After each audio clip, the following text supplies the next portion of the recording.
court today. The Madlanga Commission also heard evidence suggesting investigators may have moved to pursue criminal charges before any crime had in fact been committed. The collapse of the prosecution is now likely to raise the prospect of whether the accused could seek damages from the state after months of legal uncertainty. Or see Khona Malingamnisi Eyewitness News. A recording of suspended MP Fadil Adams meeting with officials at the Investigating Directorate Against Corruption is expected to be played at the Madlanga Commission in Pretoria today.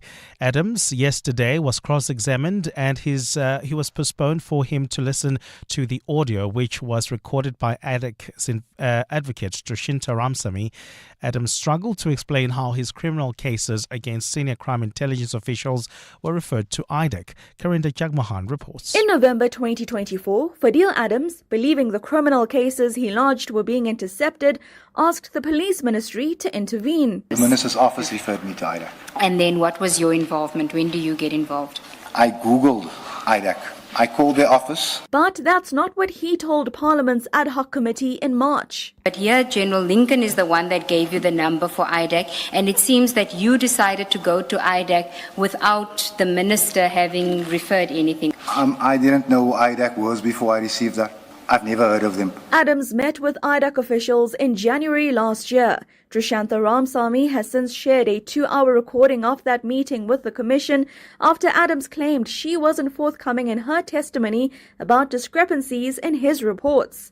Ramsamy has also suggested Adams be charged for possessing classified documents. Karinda Jagmohan, Eyewitness News. ANC Chief Whip Ntumseni Ntuli will today lay a criminal complaint against DA MP Mark Burke. Ntuli says this is in relation to allegations that Burke and his company Castello violated exchange controls in connection to transactions valued at 4 billion rand. The company is under investigation by the Reserve Bank, which has also blocked its bank accounts. Babalon Denza reports. The ANC Parliamentary Caucus says it has noted the DA's decision to move Mark Burke out of the finance portfolio in light of the allegations to avoid a conflict of interest. But the party says the action by the DA, which it calls an unashamed and desperate PR stunt, is inadequate. The party says a committee reshuffle is not accountability. It says having conducted a thorough assessment of the matter, the Parliamentary Caucus has come to the inescapable conclusion that the allegations must be subjected to a full investigation by law enforcement agencies.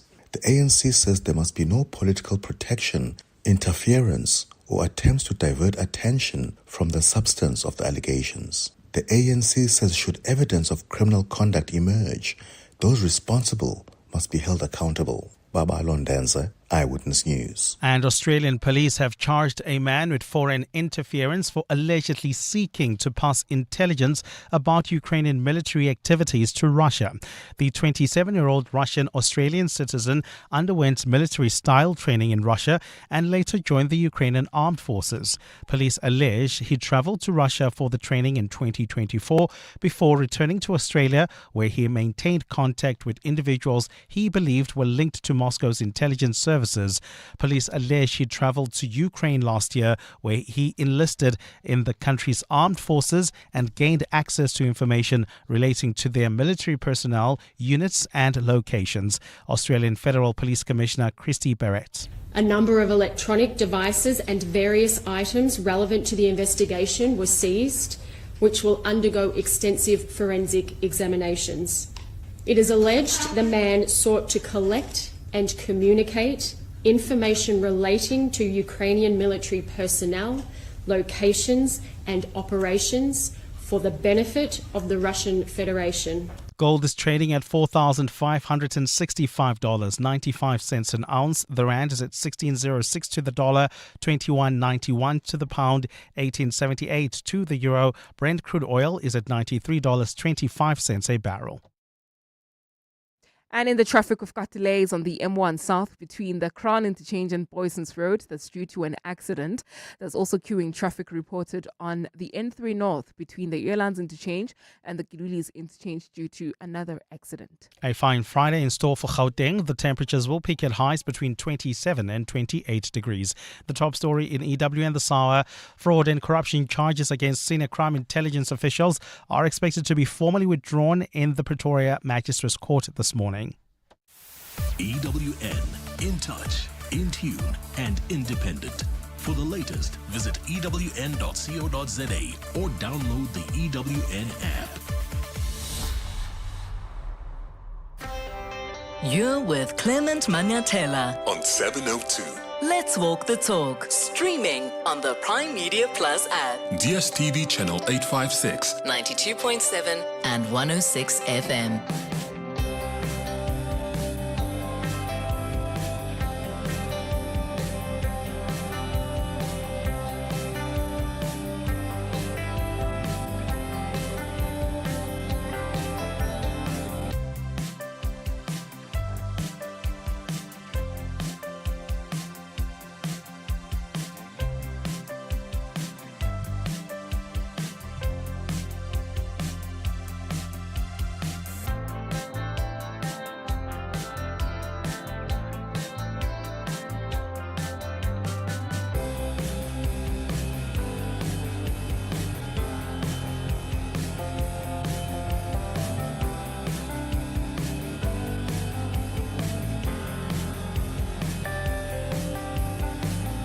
Eight minutes after 9 o'clock. Dumelang. Happy Friday. I'm not taking you back to Monday. It's a Friday. Happy Friday. Welcome to the Clement Manyathela Show. I hope you're good this morning. I hope you had a wonderful, wonderful weekend. We always love being in your company here on 702. It's a Friday, and every Friday we do Gratitude Friday. This is where you can call us on 011-883-0702 or send us a WhatsApp on 072-702-1702 and tell us what you are grateful for this week. What happened this week that put a smile on your face? You know what put a smile on my face and maybe tears as well this week? It was the launch of my foundation. We launched it on Wednesday night, and I was so overwhelmed by the support. This is a project quite close to my heart. The initiative really is aimed at supporting children in rural areas, in rural communities, through career guidance and psychological support. And seeing this project being received the way it has, with people raising their hands to play a part, was quite overwhelming for me. So that's what I'm grateful for this week. What are you grateful for? Give me a call or send me a WhatsApp voice note. Have you been following the testimony of Fadil Adams at the Madlanga Commission? My goodness, everything seems to be connecting back to General Firoz Khan. Listen to what he told the commission yesterday, because they were establishing that the people who were assisting him, Fadil Adams that is, with opening a case against the crime intelligence officers, were actually somehow linked to Firoz Khan. So what you're saying is that it is coincidence that the person who assisted you with opening these dockets in Orlando is also a person who is from crime intelligence, a friend of General Khan, the handler of Mr. Brown Mokhotsi, who has an association with Minister Mkhunu, who you complained to the very next day about your missing dockets. I am low-key surprised by some of it. Not that much surprises me about the SAPs these days. I have no association with General Khan. I've seen him at a dinner that was organized for Imtiaz Suleiman. I don't know where I fit into all of that. My relationship with Elvis is based on a WhatsApp contact that I was sent by my person. Whether they knew each other, whether General Lincoln knew General Khan on a personal level, I don't know. He spoke of General Khan on and off. I've got nothing to do with any of that. But he somehow was at a dinner organized for Suleiman Karim, or was he? He mentions a Karim there. Is he referring to the Suleiman Karim, the Northwest businessman who's been running away from the commission, or is that someone different? But the point here that the evidence leaders were trying to make is, so what? It's a coincidence that the very person who helps you with opening a case against this crime intelligence senior officers somehow is linked to Firoz Khan. In fact, Commissioner Sisi Baloyi tried to explain that, Ayman, this whole thing sounds so coordinated. All of it looks unseemly. It looks like a scheme that was generated to culminate the way it did, which is at IDEC, who Ms. Johnson has accepted. They have no business to get involved with this, but it looks like a well-orchestrated scheme because your conduct doesn't make sense. And even allowing for the possibility that you may have been fed wrong information by General Lincoln, because we now know that there was no basis for you to say the dockets have been intercepted, they have been, even in Gauteng. Even allowing for that, he may have misled you, maybe because he also was part of a scheme, I don't know. But allowing for that, you are a member of parliament, you are a thinking member of parliament. And when you're told dockets have been intercepted, you're expected to ask the necessary questions, including about Gauteng. If General Lincoln says to you, your dockets have been intercepted, as a responsible member of parliament and a thinking member of parliament, it's unthinkable that you wouldn't ask basic questions like, hey, how do you know this? Let me phone the gentleman, the person that I reported to yesterday, and ask them where are my dockets in the scheme before you escalate things to the minister. There's just something wrong about this whole process. For lack of a better word, it stinks of machinations. Yeah, it does. You want to comment? It does stink indeed. You can share your thoughts with us if you've got some reflections on the testimony of Fadil Adams. So the ANC this morning is laying a criminal complaint against the DA Member of Parliament, Mark Burke, and his fintech company, Castello, over allegations that it flouted exchange control rules in transactions worth about 4 billion rand. So if you've been following the story, you know about the Reserve Bank and the decision that it's taken to freeze Castello's accounts, and it's now investigating. The High Court has already found the Reserve Bank had grounds to issue the freeze for Castello's accounts. So the DA's response so far has been to pull Burke off Parliament's finance committees. They said that they're doing that as a precautionary measure, but they defended him first. And the party continues to defend him, saying no court has made findings against him or the company. And I think the party probably moved him from this finance committee because they were called out for their double standards. Because the DA honestly has demonstrated over time that it's failing to meet the same high standards that they set for the ANC. So the ANC says, no, this cabinet reshuffle, this removal from the finance committee, that's not accountability. That's why now they're going to open a case. Isn't this exactly what the DA often does to the ANC? And sometimes the way the DA acts is the same way that they used to accuse the ANC of acting. So I wonder what you make of how the DA has handled this matter. Because there are many cases where the DA have gone and said, we're going to open a case, or they release statements, even though there isn't evidence against whoever is accused in the African National Congress. Do you remember what I said when the DA joined the National Government of Unity? I said, this is a big opportunity for the DA. They have one foot in government, and as they prepare for the 2029 elections, that's a good thing. That's a good position to be in. But I made a point that I do think that their involvement in the GNU, it's both a blessing and a curse. It's a blessing because they have an opportunity to demonstrate to South Africans how different they are to the ANC when it comes to governance.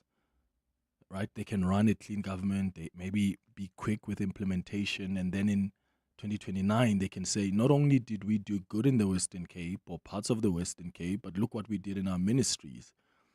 But then it's also a curse, because the difficulty now is that the DA will realize how being in government is a different ball game. They've always been quick to criticize government. Its slow pace of implementation. They criticize ministers when there's corruption in their portfolios, even though they are not involved. So So they're going to be judged against the high standards that they set for government when they were the official opposition party. And government is a beast.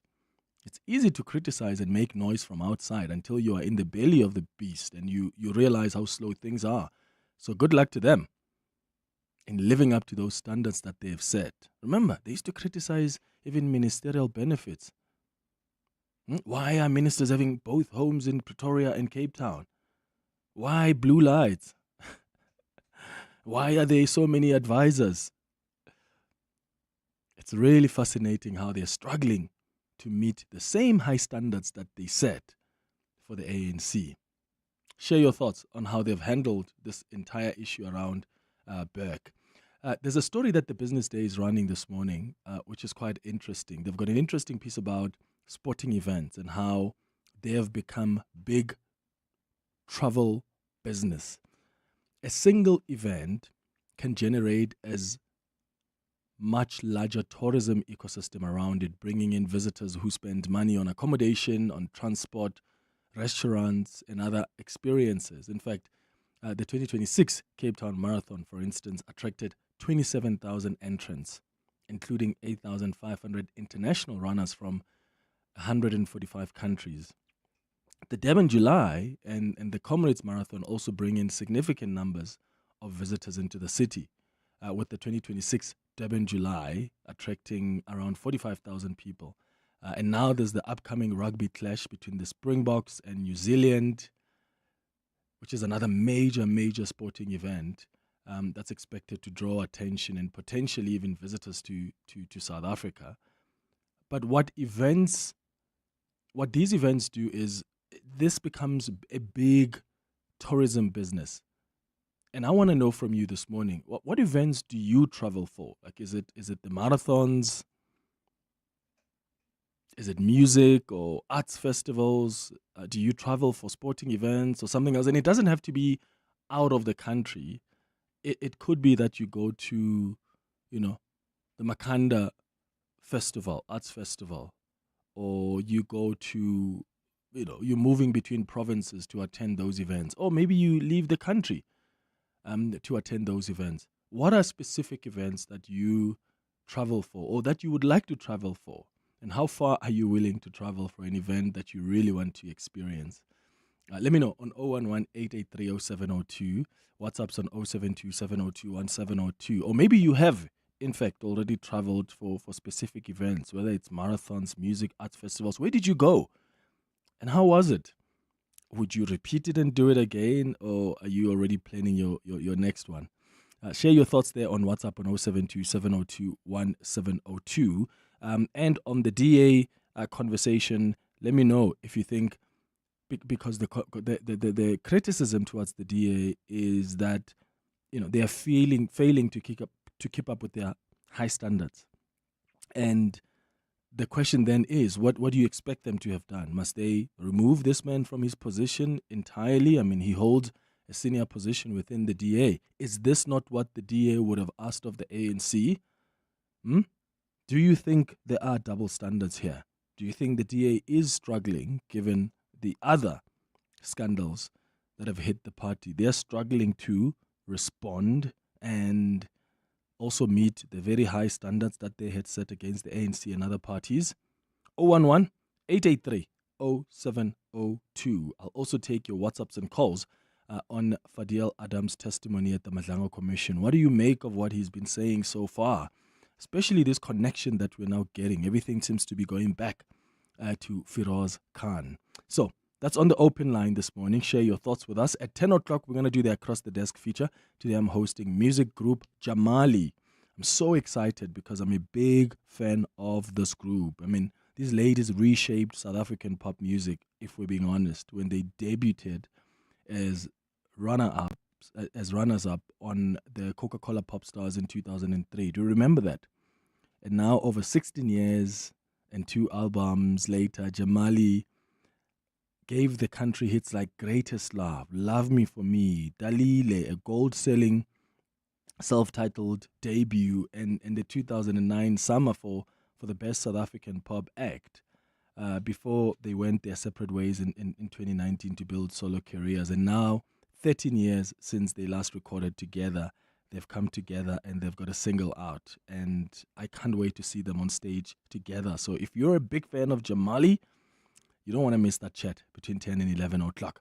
At 11, we're going to do our relationship feature. And today we're discussing how to handle a situation where you question your sexuality while in a relationship or marriage. Believe it or not, this does happen.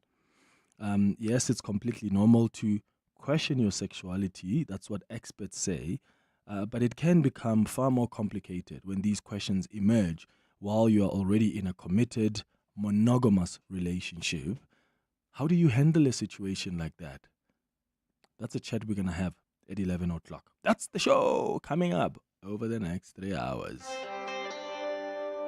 Clement Manyathela, streaming on the Prime Media Plus app. DSTV channel 856, 92.7 and 106 FM. Morning, Claire. I'm grateful as always. Today I'm grateful for life. In the wee hours of this morning, engine garage in Shawela. It's in Shawela, just opposite my bedline, Soweto. It was bombed. The ATM there was bombed. Jeez. We heard 4 bombs and gunshots.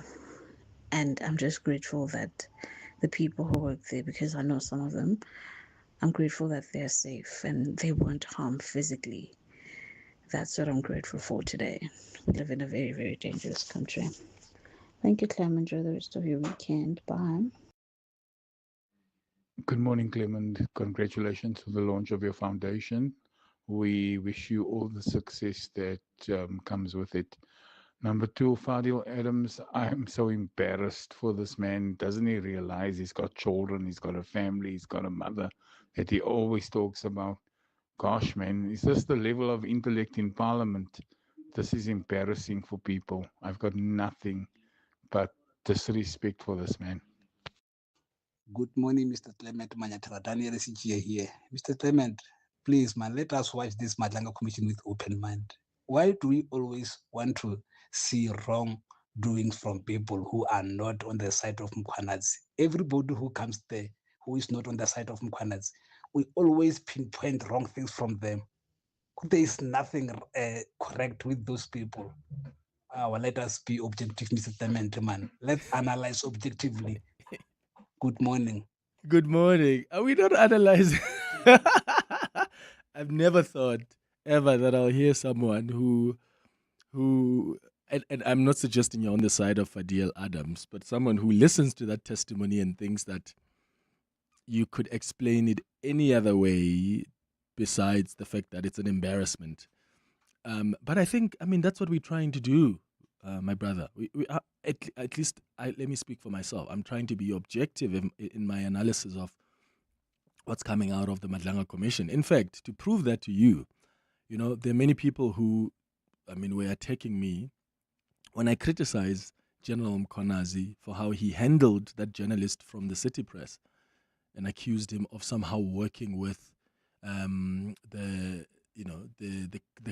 criminal cartels. And I said, if he has evidence of that, he must go out and open a case. Let's investigate this journalist so that this journalist can actually be held accountable, right, through our legal system. And by the way, that journalist has not been mentioned anywhere, really, in as far as even the media's role in assisting what's happening in our criminal justice system is concerned. So when I said that, because that was me objectively criticizing him, not because I didn't believe what he said or I had doubts, because I do think that even with the people who are doing good work, when they do something that is weird, we must call it out.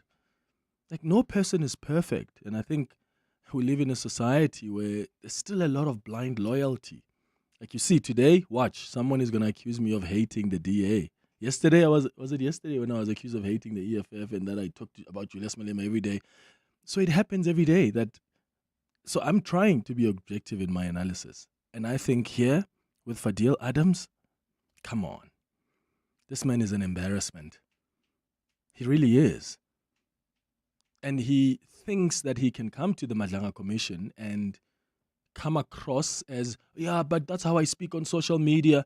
No, you cannot base your allegations on rumors, and there's nothing substantial really about the allegations, but you're willing to take it far. Go do media interviews, impugn people's reputations. That's unfair.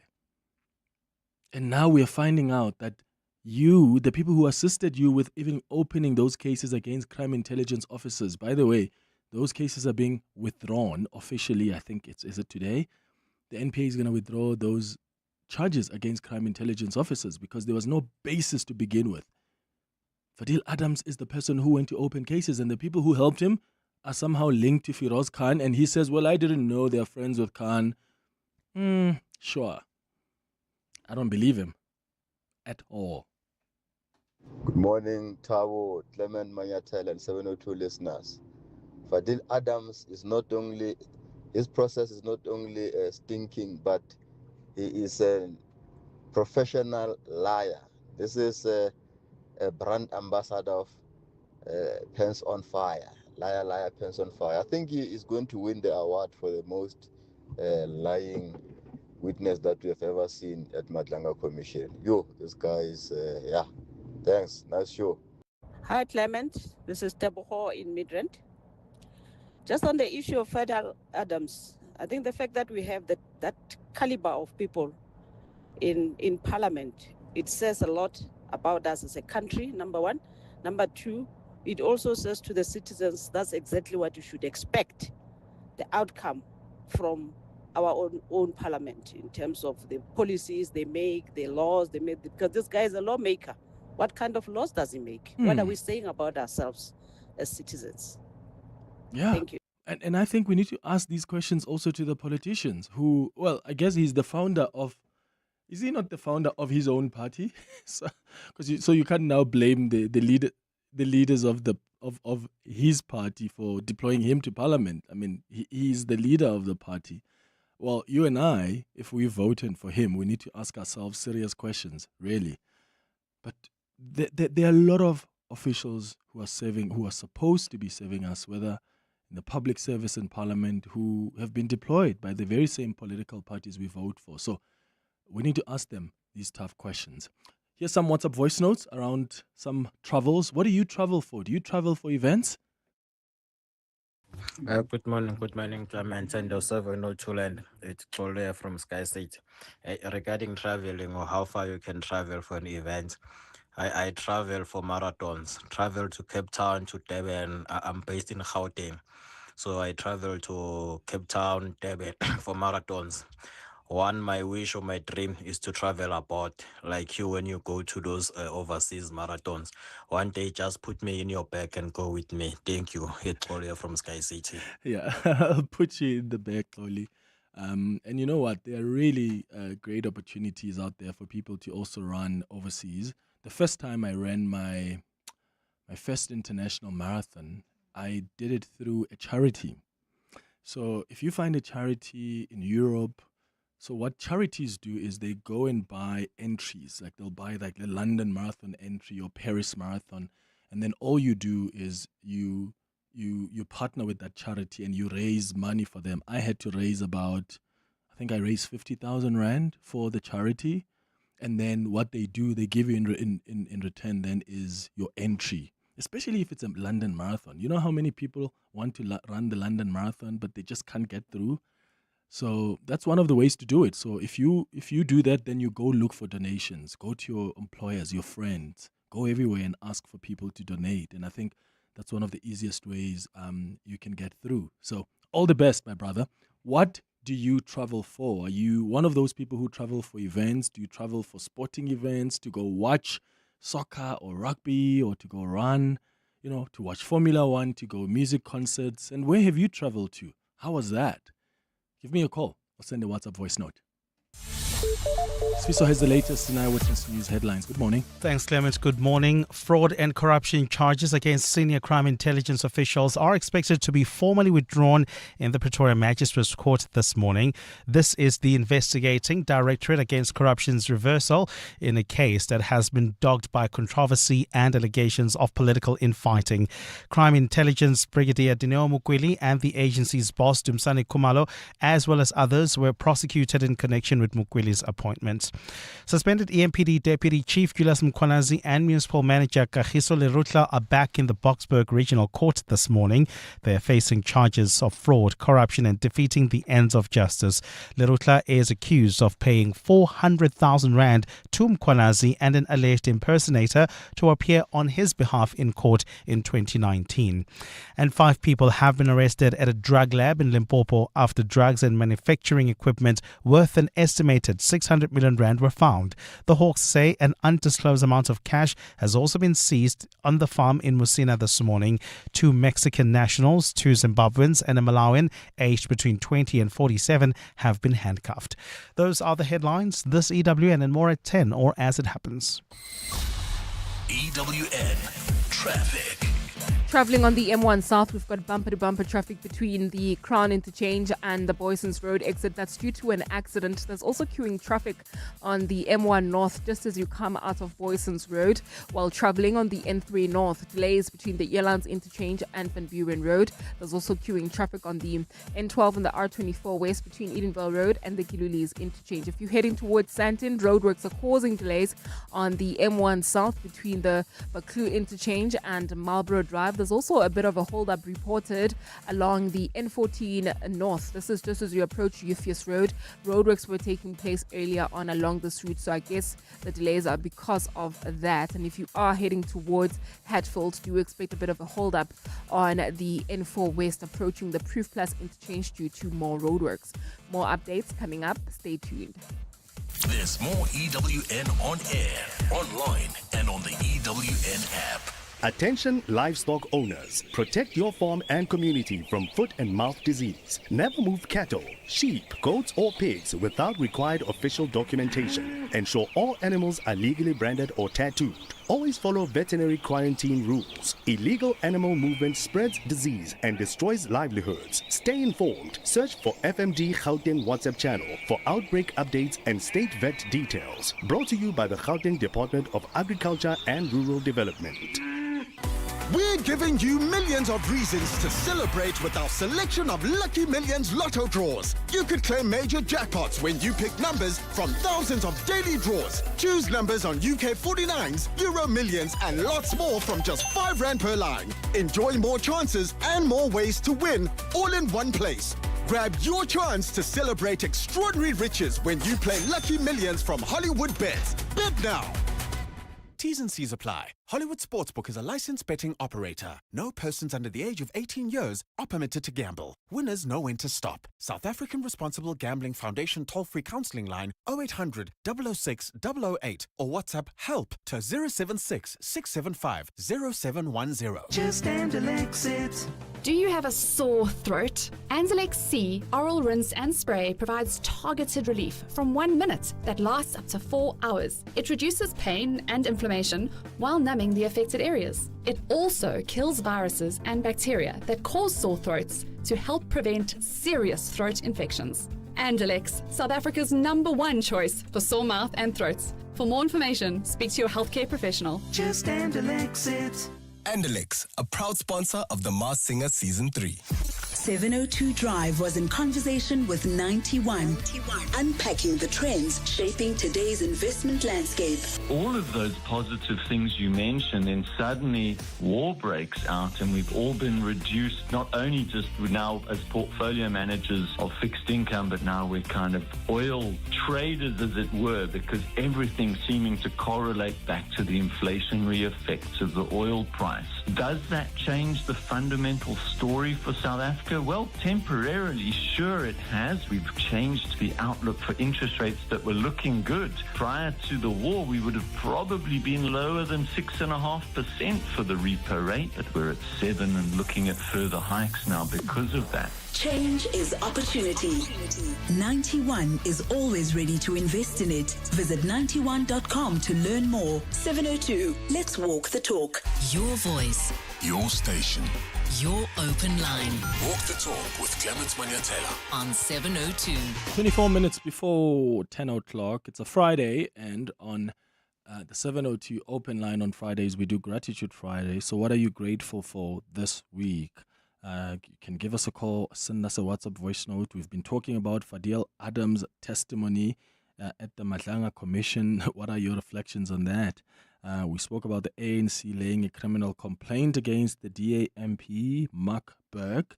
I'm just wondering what you make of how the DA has handled this issue and some of their other issues, really. And then I've been asking you about traveling for specific events, whether it's a sporting event or a music concert, because the Business Day has an interesting piece today about sporting events and how they've become big travel business. Like I know and I can relate with this because I've traveled overseas to go run. In fact, I'm traveling next week to Jordan. I'm going to do the Petra Marathon. Well, not next week, but the other week. I'm doing the Petra Marathon, and then I also have the Berlin Marathon at the end of September. So that's what I enjoy to do. That's what I love doing, traveling to run or going to watch Formula One or going to watch, my favorite artists that are performing around the world. What do you like to travel for? And I'm not just talking internationally here. I'm talking maybe across provinces because this is a big, big, big travel business. I mean, the Cape Town Marathon, it's now a major.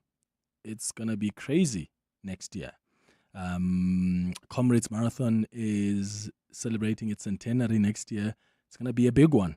So where have you traveled to? Are you a type of person that loves traveling for these kind of events, whether it's sporting, whether it's music concerts, whatever it is? Where have you gone to?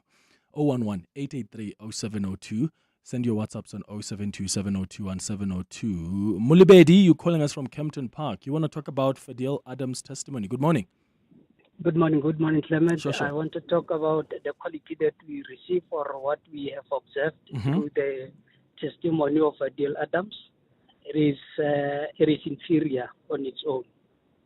That's one. Number two, I think it would be proper for us as a country maybe to formulate a criteria upon which we will then be able to screen, assess and evaluate people that should be political leaders, either through IEC or through Parliament itself, because the quality that we are seeing is a quality that is not going to take us anywhere. Yeah. It is inferior, and they are producing inferior product at the end of the day, and it impacts negatively on people that one can refer to as clever blacks. So it is really not proper that we have what we have, and we are being given the type of leadership that we have. But then how do we then, because the challenge here, Molibedi, is, there are some people who have genuine interests and they want to form political parties that can make a difference and represent the interests of the communities and their constituencies. So what could be, how could we regulate that without really stifling opportunities for people who want to form organizations, that can just make a difference? I'm just worried about, we don't want a situation where it becomes too difficult for people to form their own parties. So how do we balance that? It will not be difficult, Clement. When I apply for a post in anywhere in the sector, I had to be subjected to a process. I had to be informed of the requirement, the qualifying criteria. So it must be the same. They must be subjected to a process. They must be able to be going through a qualifying kind of a criteria so that at least we assess what we are going to be having at the end of the day. If Clement, we will just take a dipstick of some kind and say, let us do assessment on the quality of the leaders that we currently have. We may discover that most of the leaders that we are having are leaders that are coming from a disgruntled kind of a position. Either they got frustrated through their employment or through their historical dealings, and at the end of the day, they are now forming political parties, and those political parties are based on nothing else but to backfire and ill-treat those that may have happened to be on their case at some stage. If we can just maybe do that kind of an assessment and analysis, we can look at it from that end. And if those are the kind of leaders that we have, we are not going to go anywhere. That is why I'm saying at least a minimum kind of a qualifying criteria to say, if you are establishing a political party, for me as IEC to register you, you must at least meet 1, 2, 3, 4 criteria as a leader of that political party, because we know what is going to be the end result. The end result is for you to be in parliament, is for you to be in provincial legislatures, for you to be MEC somewhere else or the premier somewhere else. And if we are having a person who comes with his burdens and with his attitude of backfiring and ill-treating other people, then we are not having an objective kind of a leader. Kind of a leader are leaders that are sitting in offices, but because they are not standing up to say, here am I can at least meet those kind of a requirement and criteria, then I can stand on my own and be able to say I'm establishing a party. Got you. Oh, Mulibedi in Kempton Park, thank you. Let me hear what the other listeners think of your suggestion. What do you make of what Mulibedi is suggesting here? Some kind of criteria so that we sift through, these leaders coming up, starting their political parties. We just make sure that there's a specific criteria you meet before you are even allowed to do that. I'm not sure, because I think then it's going to make, we live in a democracy. You want ease of, you want people who are interested in activism in their communities. They want to make a difference in their constituencies. You want them to, found political parties with ease. You don't want to make that process too stringent. But then again, I also see where he's coming from, because, we've been disappointed by some leaders of political parties. What do you make of what he's suggesting? Please share your thoughts with us. Let's go to some WhatsApps now on 0727021702. How's it, Clement? Ryan, yeah. I'm quite an avid cyclist, so I do a bit of traveling to the Amashova in Durban, the Argus in Cape Town, these cycling races happening around the country. Morning, Clement, and your listeners. So I generally travel for festivals. So I've previously traveled for the Bushfire Festival in Eswatini. I've traveled for Sound of Summer in Namibia. In fact, I did it last year. I'm doing it again this year in December. So that's like a music festival. So those are the types of things that I would travel for. Lulama and Santon. Thank you. Hi Clement, this is Mpumi from Kempton Park. I travel for marathons internationally, South Africa, all over the world, but I travel for marathons. I will do every holiday that I would plan for, it should have a marathon. Thank you. People find us weird for doing that. So when I'm traveling somewhere, one of the things I check is if let's say I'm planning to go away to wherever in September or in November. Normally what I would do is, if I'm going to be on holiday in that country, I check if there are runs taking place or marathons taking place during that time. Because I'm like, this is an opportunity for me to just experience that. So that's what I do. I always check that. But also, lately I also check where is Formula One during which month, so that when I'm planning my travels, I can maybe pick a place where I know that the added value there is going to be me getting the opportunity to go maybe, watch Formula One. But this is a big tourism business. The travel business is really topping the charts. A lot of people are going to different countries, going to different provinces to go and watch, enjoy concerts, or to go run, to go cycle, as you heard from the other listener. So I want to know where you've gone, and are you a type of person that loves traveling for these kind of things? And what was your best? Maybe let me add that. I haven't really attended a lot of concerts per se internationally. I've only gone to watch Adele in Germany, and I watched Beyonce when she was in London for her recent tour. But other than that, I haven't really had the opportunity. I would love to see Kanye West on stage. And he was supposed to be in, I think, London, and they refused him a visa. And that was probably my best opportunity, because it's much quicker than if he's performing in America. So that's really something I'm looking forward to. What are you looking forward to? Is there anything in the pipeline, an event you want to attend in another province, in another country? sporting or music concert, let me know. It's 13 minutes before 10. Akwele. Akwele. Akweli. Akwela. Akwele. Akwili. Akwele. No matter how you say it, one thing's for sure. Aquele is South Africa's most loved water brand, refreshing you with pure natural spring water and delicious flavored sparkling drinks. From every sip to every smile, thank you Mzansi for making Aquele a part of your everyday moments. Aquele, spreading joy to South Africa naturally. Looking to save money on your business insurance? Switch to OUTsurance Business Insurance and you could get a massive 20% discount on your business insurance premium. Here's Niku from the Gas Mart. I was my previous insurer for 9 years before switching to OUTsurance Business Insurance. I'm very happy with my premiums at the moment. I wish we switched sooner to OUTsurance Business Insurance. Get a quote to switch and save today. Visit outsurance.co.za or call 0600 60,000. Licensed insurer in FSP. TCs and information online. To walk the talk is to turn words into meaningful actions. And it's what we at 702 are committed to doing every day. We're also committed to following the rules set out by the Broadcasting Complaints Commission's Code of Conduct. To give you balanced programming, fair comment, and accurate news. But if we stumble along the way and you feel we're not living up to the code, let us know on comment@702.co.za.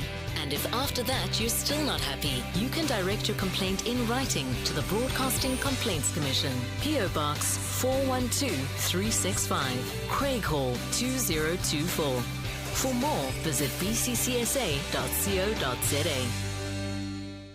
Your voice. Your station. Your open line. Walk the talk with Clement Manyathela on 702. It's going up to 10 minutes before 10 o'clock. Let's start with your WhatsApps. Good morning, Clement. What made me happy this week? One of my grandsons, he is 12, participated in a amazing, awesome school show, singing, dancing, and drama. There was so much dancing. Yeah, there was so much dancing. The dancing teacher is just an amazing woman. Yeah, I had a wonderful day there. Ah, beautiful. Hi, Clement. I hope you're well. Anonymous here. Talking about Gratitude Friday, I am so grateful for something that has just happened. Well, it happened a couple of weeks ago. Just to give you a bit of a background, I was laid off during COVID and I was unemployed for about 3 years. Fast forward, 3 years later, I got a job. I carried on. So in July, on the 16th of July this year, I received an email from one of the retirement scheme companies telling me that I've got a portion of my retirement fund that was not paid to me. And they helped me through the claim process. And 4 weeks later, I got the payout. So I'm happy and grateful to tell you that I bought my property cash on Tuesday with that money. So I'm super grateful for that and the rest. Thank you. Bye-bye. Oh, that's beautiful, man. Thank you so much for sharing that with us. And congratulations on the purchase of your house. And I'm glad that you also got a job after waiting for so long. Oh, that just warmed my heart. Thank you, man. All the best. Hilton, you calling us from Johannesburg. What do you want to say about Fadil Adams? Hi. Hi there. Good morning, Clement. Sure. Hi. Clement, I'm from exactly the same area that Fadil originates from. Mm-hmm. You know, family still staying there. And you know, looking at social media, it's almost like there's a overwhelming understanding that this man represents the feelings of the community, which I can tell you it's not true. My word, I am just shocked by the caliber that we allow lawmakers to be. And it has to be, I think one of your earlier callers said earlier, we have to scrutinize this more, this dabbling in race politics and this nonsense. Dayton McKenzie, No, these people must be thrown out of parliament. You know, it is just not right what they are doing. And the underwhelming or overwhelming feeling that I do get is that, this is what South Africans generally associate your so-called colored people with. Really, this is not us. Mm. We are good, abiding law citizens of South Africa. That wants to do the right thing always.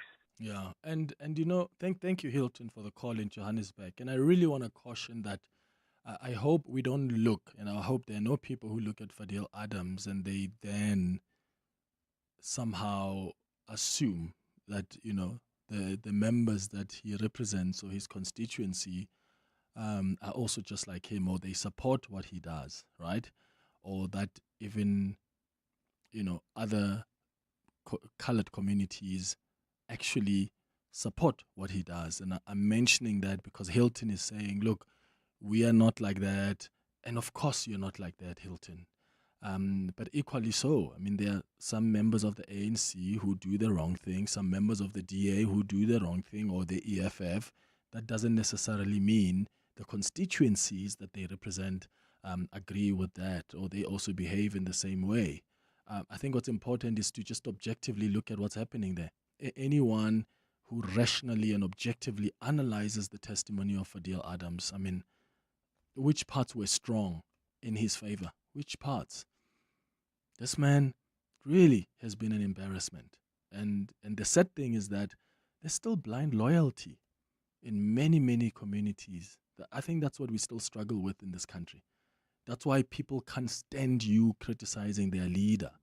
That's why people can't stand you pointing out double standards of their political party of choice, because we think once we support a party or a leader, we are blinded by anything else but their achievements and the good things they do. Well, even the bad things, sometimes we turn them into good things. We find ways to justify it all.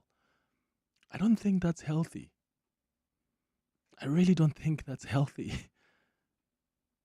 You can be a big fan of the president or of Julius Malema or of, I don't know, who else? Fadil Adams or Herman Mashaba, anyone. You can be a big fan of them. But if truly, truly, truly you care about them, if truly, truly you are following them because there's something genuine here that you see they want to do, then you're going to be able to be confident enough to also criticize any move that you may disagree with.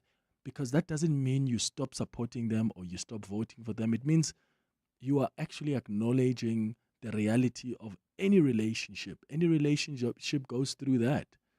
There are moments where you get disappointed by the next person, but you still keep the relationship if that's what you wish for.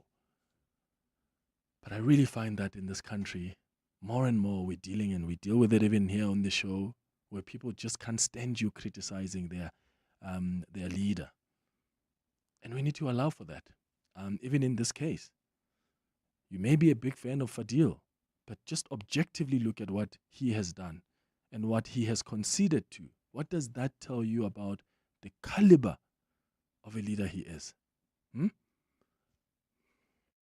Morning, Clement and team. I'm one of those people that travels to sporting events like all over the country.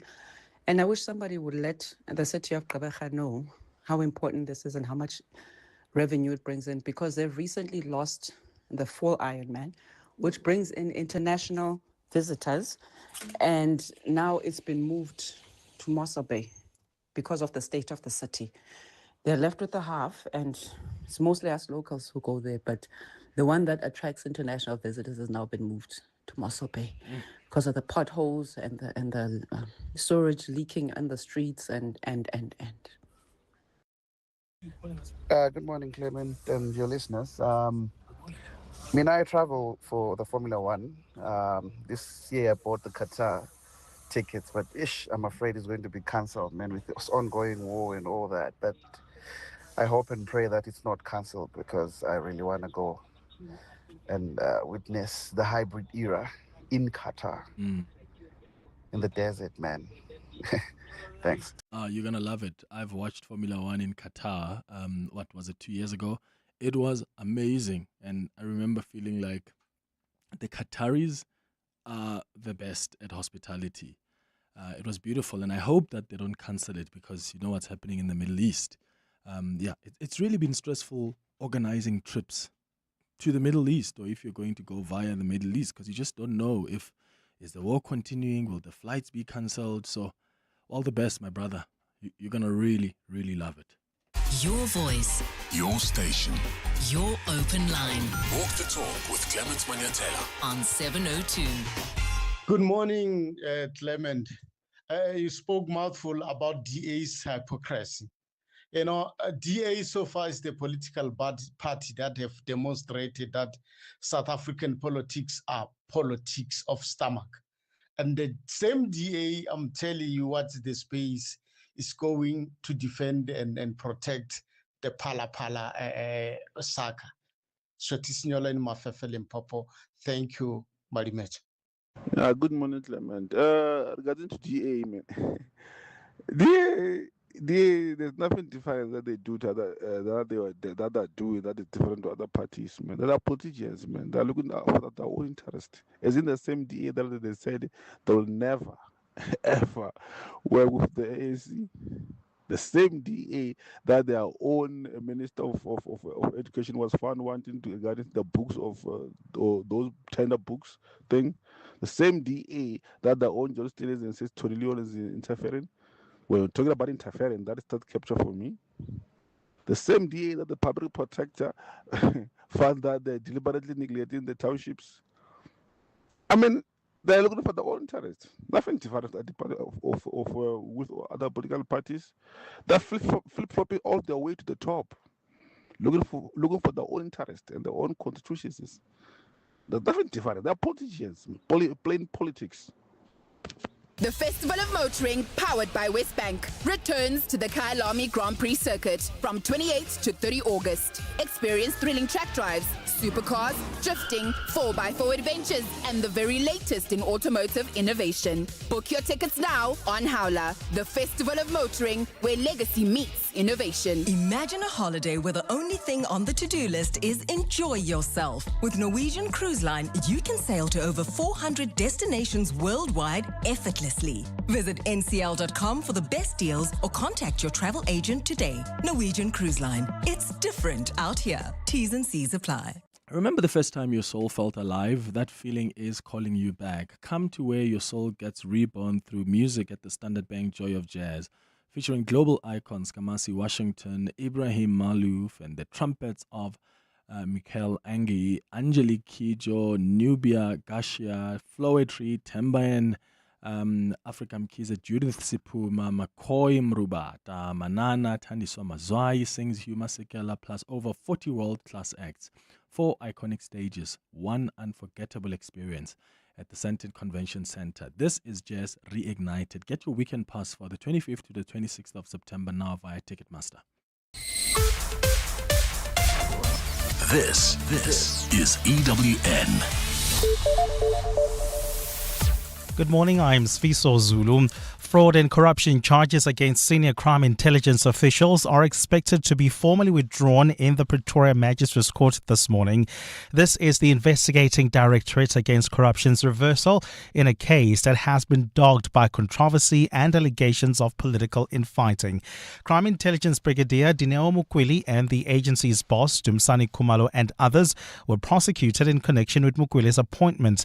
The Madlanga Commission heard evidence recently that Mukweli was not only qualified for the position, but she was overqualified. Koskona Malingamnisi reports. Defense representations coupled with growing concerns about the investigation forced a rethink within the NPA. Eyewitness News has also seen correspondence from a state advocate referencing pressure to have the matter withdrawn after the NPA indicated that it intended to provisionally withdraw the case. Mukweli's lawyer wrote back to the authority seeking a permanent stay of prosecution, which has now been granted granted and will be placed on record today. The Madlanga Commission also heard evidence suggesting investigators may have moved to pursue criminal charges before any crime had in fact been committed. The collapse of the prosecution is now likely to raise the prospect of whether the accused could seek damages from the state after months of legal uncertainty. Or see Khona Malingamnisi Eyewitness News. Suspended EMPD Deputy Chief Julius Mkhwanazi and Municipal Manager Kagiso Lerutla are back in the Boksburg Regional Court.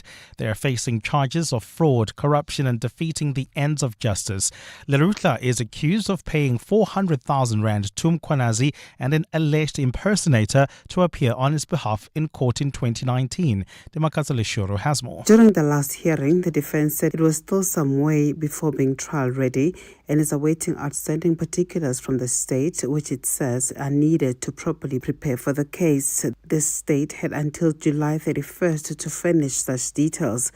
Lerutla's lawyer, Masekela Masinya, told journalists at the last appearance the delays in the matter are prejudicing his client's defense preparation for the pre-trial proceedings and the trial. Meanwhile, Lerutla is back at work, while Mkhwanazi, on top of being currently behind bars and facing multiple criminal cases, is still fighting to keep his job as EMPD Deputy Chief, with his fate now lying with Lerutla, his boss and co-accused in this matter. Dimakazo Leshoro, Eyewitness News. 5 people have been arrested at a drug lab in Limpopo after drugs and manufacturing equipment worth an estimated 600 million rand were found. The Hawks say an undisclosed amount of cash has also been seized at the farm in Musina this morning. 2 Mexican nationals, 2 Zimbabweans and a Malawian aged between 20 and 47 have been handcuffed.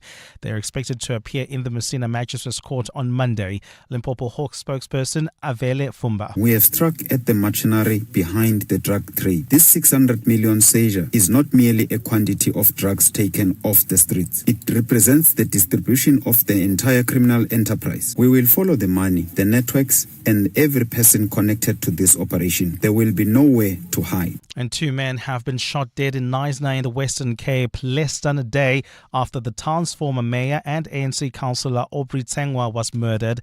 It's understood the latest victims were attacked while sitting in a car last night. Police are investigating whether the shootings are linked. The ANC in the Western Cape says Tsengwa's murder appears to be driven more by criminality than politics. The party spokesperson Sfiso Mtsweni. We are worried, of course, about the safety of all our people, not just our councillors, by the way. There's a lot of shooting that's taking place in Cape Town. There's a lot of gangsterism. There's a lot of extortion. There's a lot of criminal elements that have taken over our streets. Gold is trading at $4,565.95 an ounce. The rand is at 16.06 to the dollar, 21.91 to the pound, 18.78 to the euro. Brent crude oil is at $93.25 a barrel. And in the traffic, we've got delays along the M1 South. This is between the Crown Interchange and Boyson's Road. That's due to a major accident. As a result, traffic is also backed up on the M1 North while heading towards the Giluli's Interchange. Do expect delays on the N3 North coming out of Van Buren Road. That's due to an accident. A fine Friday in store for Gauteng. The temperatures will peak at highs between 27 and 28 degrees. The top story in EWN this hour: fraud and corruption charges against senior crime intelligence officials are expected to be formally withdrawn in the Pretoria Magistrates Court this morning. EWN, in touch, in tune and independent. For the latest, visit ewn.co.za or download the EWN app. You're with Clement Manyathela on 702. Let's walk the talk. Streaming on the Prime Media Plus app. DSTV channel 856, 92.7 and 106 FM.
7 minutes after 10 o'clock. Dumelang, welcome to the second hour of the Clement Manyathela Show.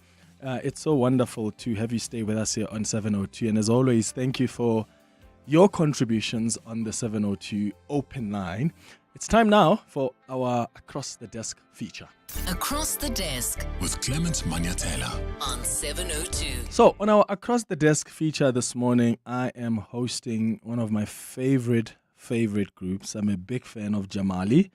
And in fact, I saw them, when was it, Abel? They were on Zweli's show, I think was it 2 months ago? No, 2 weeks ago. Oh, was it 2 weeks? 4 weeks ago. Yeah, they were on Zweli's show 4 weeks I only ago. know because my navigator told me. and I said to Zweli, oh my God, are they with you? When you're done speaking to them, please call me. I want to take a picture. And he called me. I took a picture, and I said to the producers, I need them on the show. Well done. Because I'm a big fan. So guys, thank you so much for coming through. Thank you so I am much. really grateful to have you here with us. On this lovely Friday. On this lovely Friday.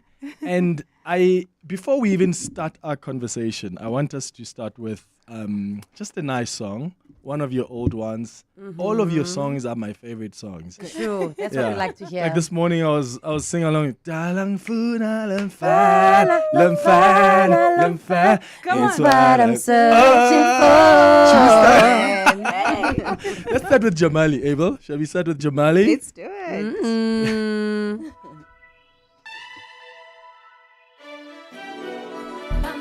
Jamali, everybody in the house, Jamali. Give it up for Jamali, Jamali. Pump it up, Jamali. Everybody in the house, Jamali. Give it up for Jamali.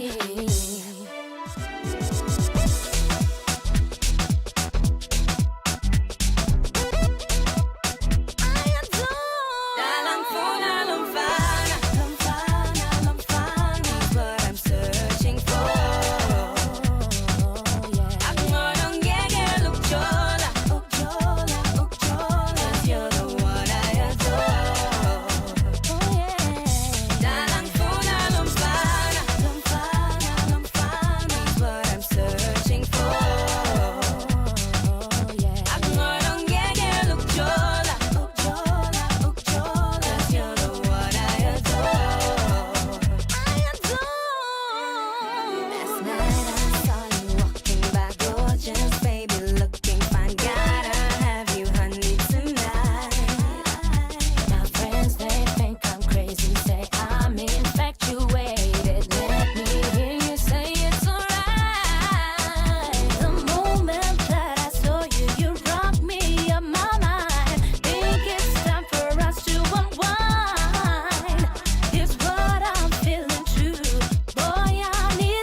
What you waiting for? Come on, come on, come on.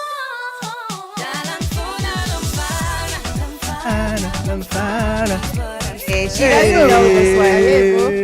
I don't think so. Yeah, look, Joe. Oh, man. The sounds of Jamali. They're joining us on our Across the Desk feature this morning. We've got Jackie, we've got Mauritian, we've got Liesel as well. And look, if you have been following them and you've followed their career, give me a call. Send me a WhatsApp voice note on 0727021702. I mean, these ladies really reshaped South African pop music when they debuted. Remember when they were on Coca-Cola Pop Stars in 2003, and they're now back and they've got a new single which we will play for you.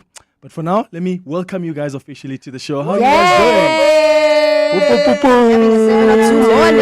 Clement. Thank you. We're hyping things up this morning on 702.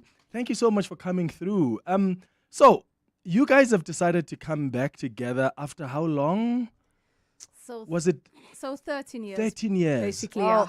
After our 4 albums. Yeah. After the 4 albums. Recording maybe after 13. We haven't Yeah, recorded recorded for 13 years. 13 years, But we've kind of still been seeing each other, you know. How has it How been? does that sound, seeing each other? Yes, seeing each other. How has it been being together? And I mean, to record now after having not recorded for 13 years.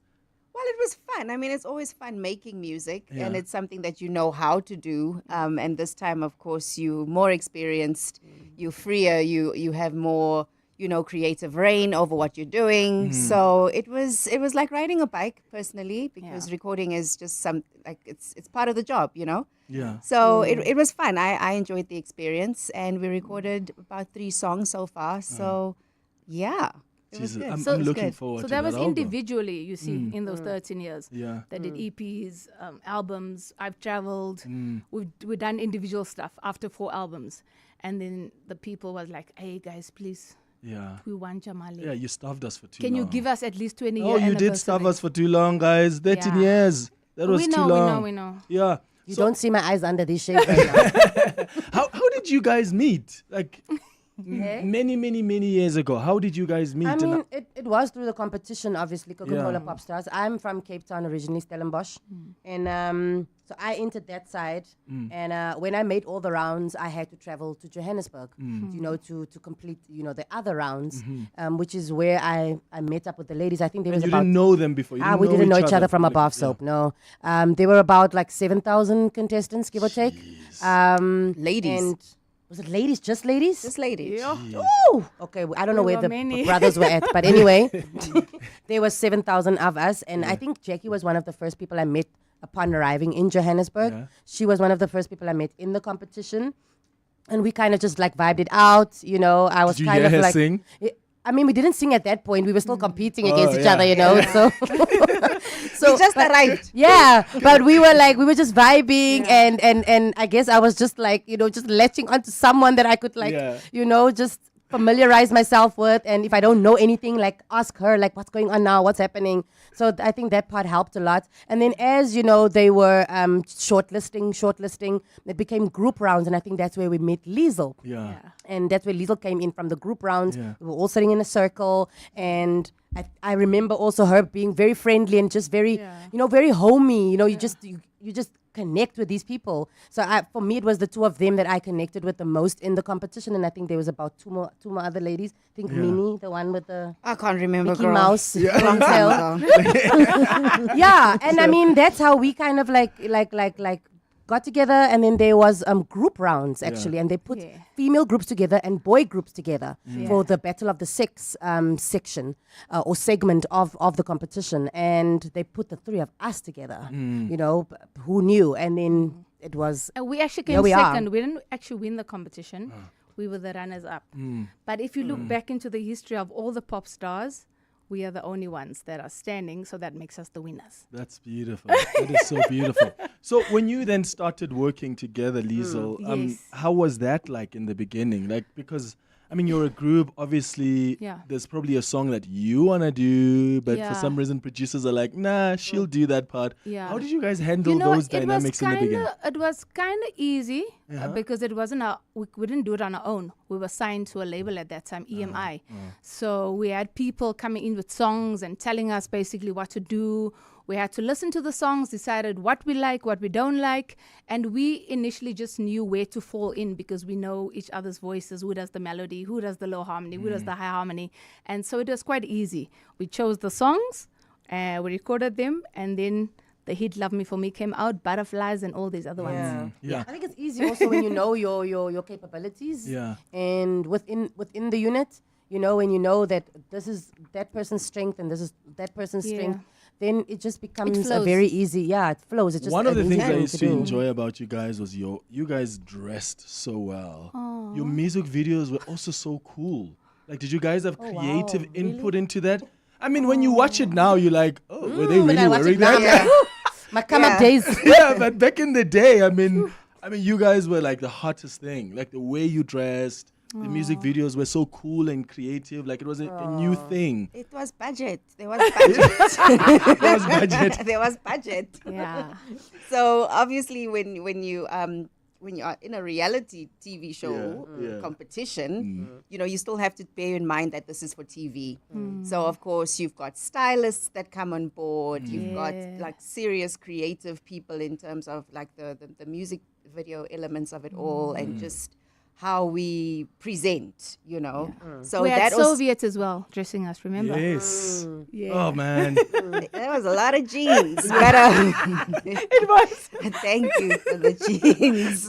They were one of our sponsors, so we kind of had to yeah. That's so cool. Okay, so you mentioned "Love Me for Me" earlier, which is also so cool. What was the thinking around this song? Like, is it someone who says, "Just take me for who I am"? Don't expect anything more. I feel like when we heard the song, we loved it and we just recorded it. We didn't even think about it at that time. You just wanted to work. But it's got such a powerful message. Yeah, there was. I feel like there was no real connection to it until we actually listened to it, to the words and how it's actually reaching other people and how people are resonating with it. Because when you record, you kind of also have to put emotion into the song, and you have to put yourself in there. You have to think about, okay, how do I connect with the song to get the right emotion across? And I think that's how we got people to kind of resonate with it, because they were like, there was recently a young lady that was like, and another interview that we did, there was a voice note that came in, and the lady was like, she really didn't love her body. She didn't like who she was. She, you know, she really just wasn't a confident person.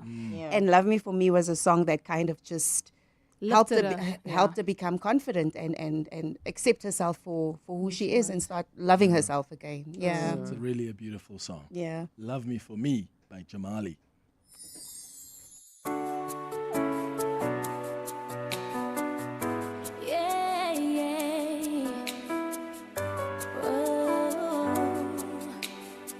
I'm not the girl that you see in the magazine. Perfect face and perfect body. Never be anyone but the one I am. I can bend to your expectations to fulfill any fantasy. If what I am is what you need.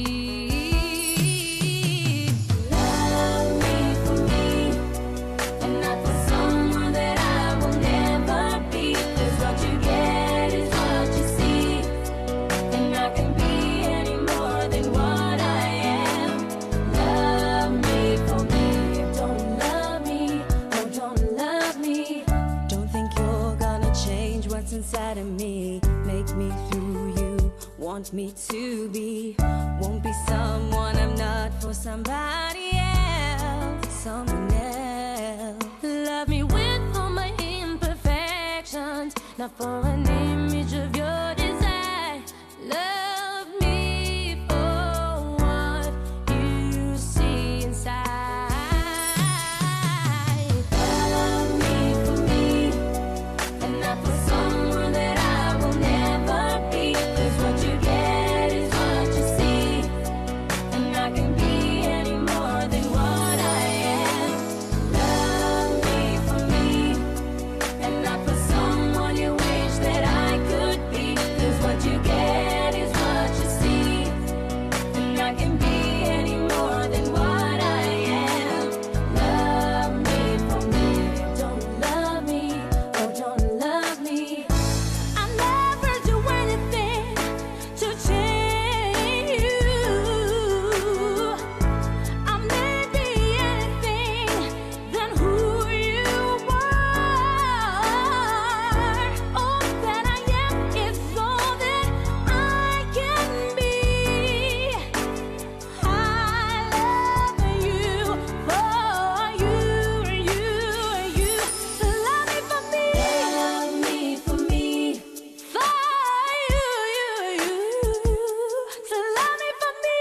on, guys. Come on. Come on. Oh, Come on. okay.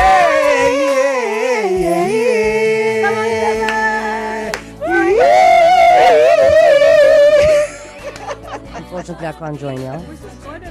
That sounded fairly good. Oh, man. Good times. Good times. Good times. Good times. This is such a beautiful song. And as you said, a lot of people feel, it touches them in ways, it makes them accept themselves for who they are. Yeah. Would you say this was the most popular song? Because I'm not sure what between this and Dalile and Jamali and Butterflies, but you guys, when you perform, the crowd responds to which song the most? The ones you've mentioned. Yeah. Oh, yeah? Actually, all of them. Yeah. So if you go on stage and you don't perform these songs, they're probably throwing things at you guys. We need to. No, they complain. They do complain. Yeah, no, someone will shout from the audience. And they'll be like, I think where's we just the song? need to do like a show where we do everything. Please. We just have to do one show where All we the do like oldies. Please. all the songs. Hey, Yeah. can we have your commitment as well? She's like, Unplugged, maybe. It's been so many years that Yeah, we've been but I doing mean- it to understand, you know what I mean? Tell me, I always wonder, with musicians, do you ever forget the lyrics to your song?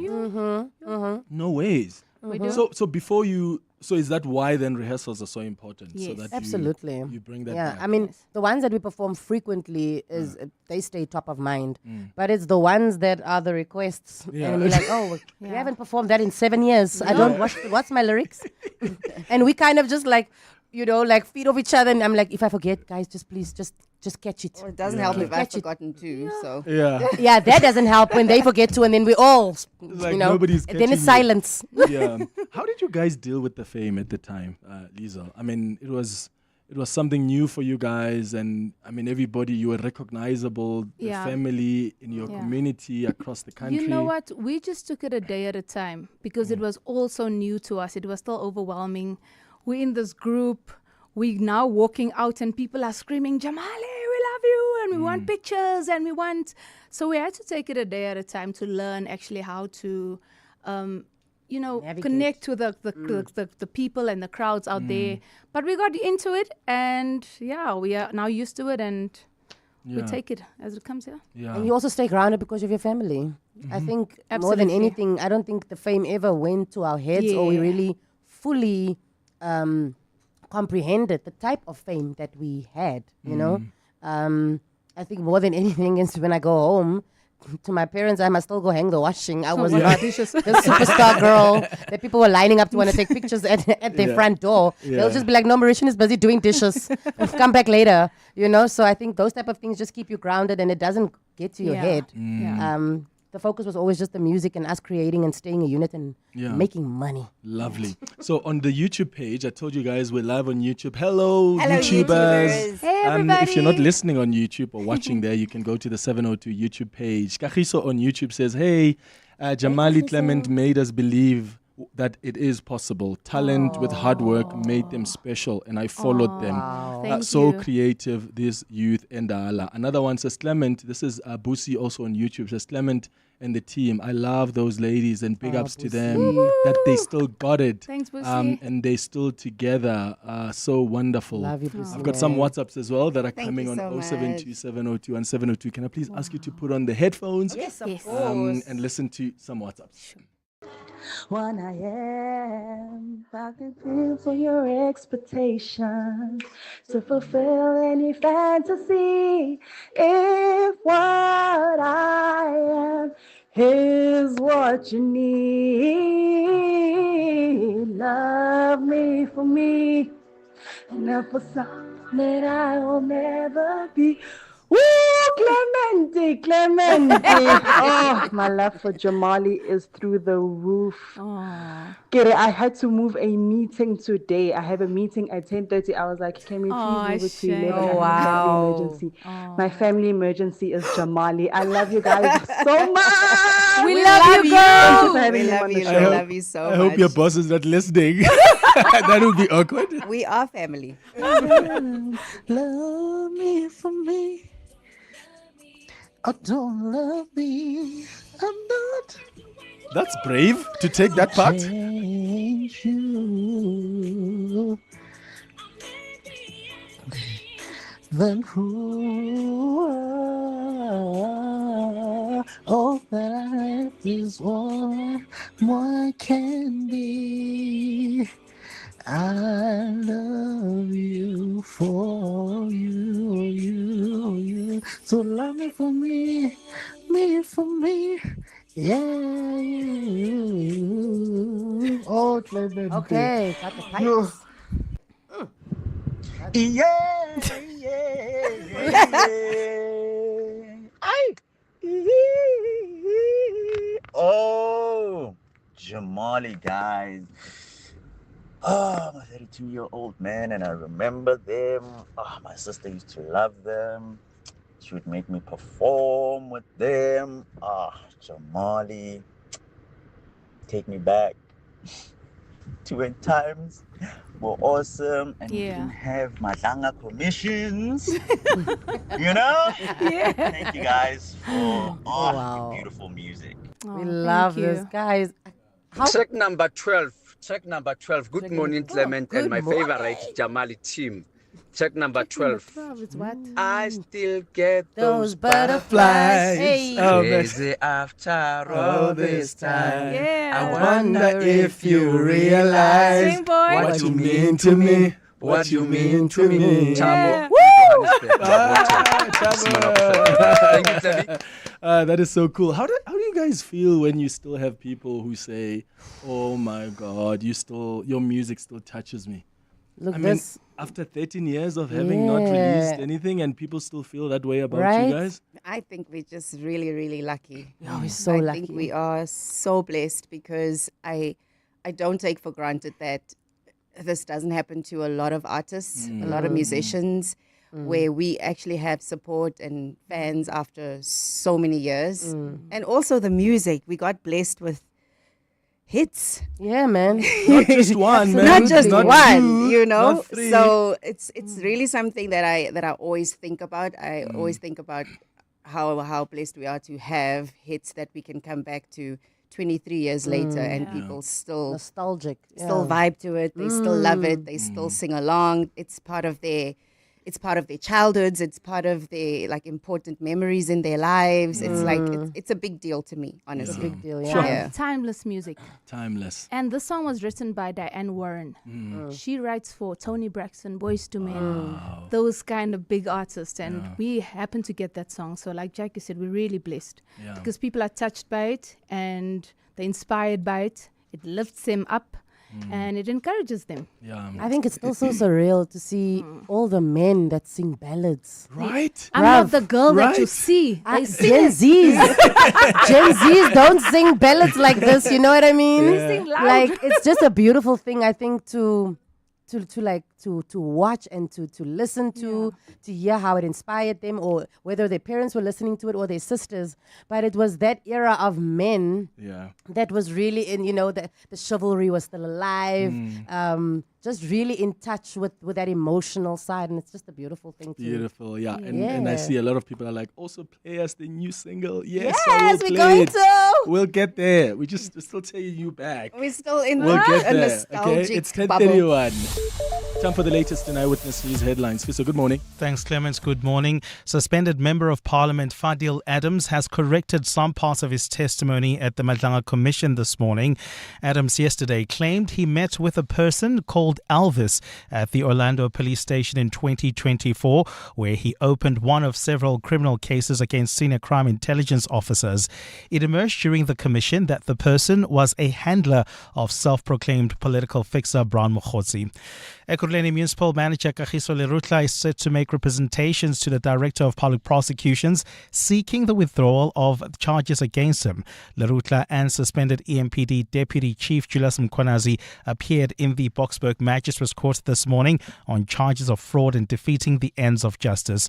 Lerutla is accused of paying 400,000 rand to Mkhwanazi and another person to impersonate him in court while he went for a job interview at the municipality in 2019. And British American Tobacco South Africa says 70% of the market has been captured by illicit trade.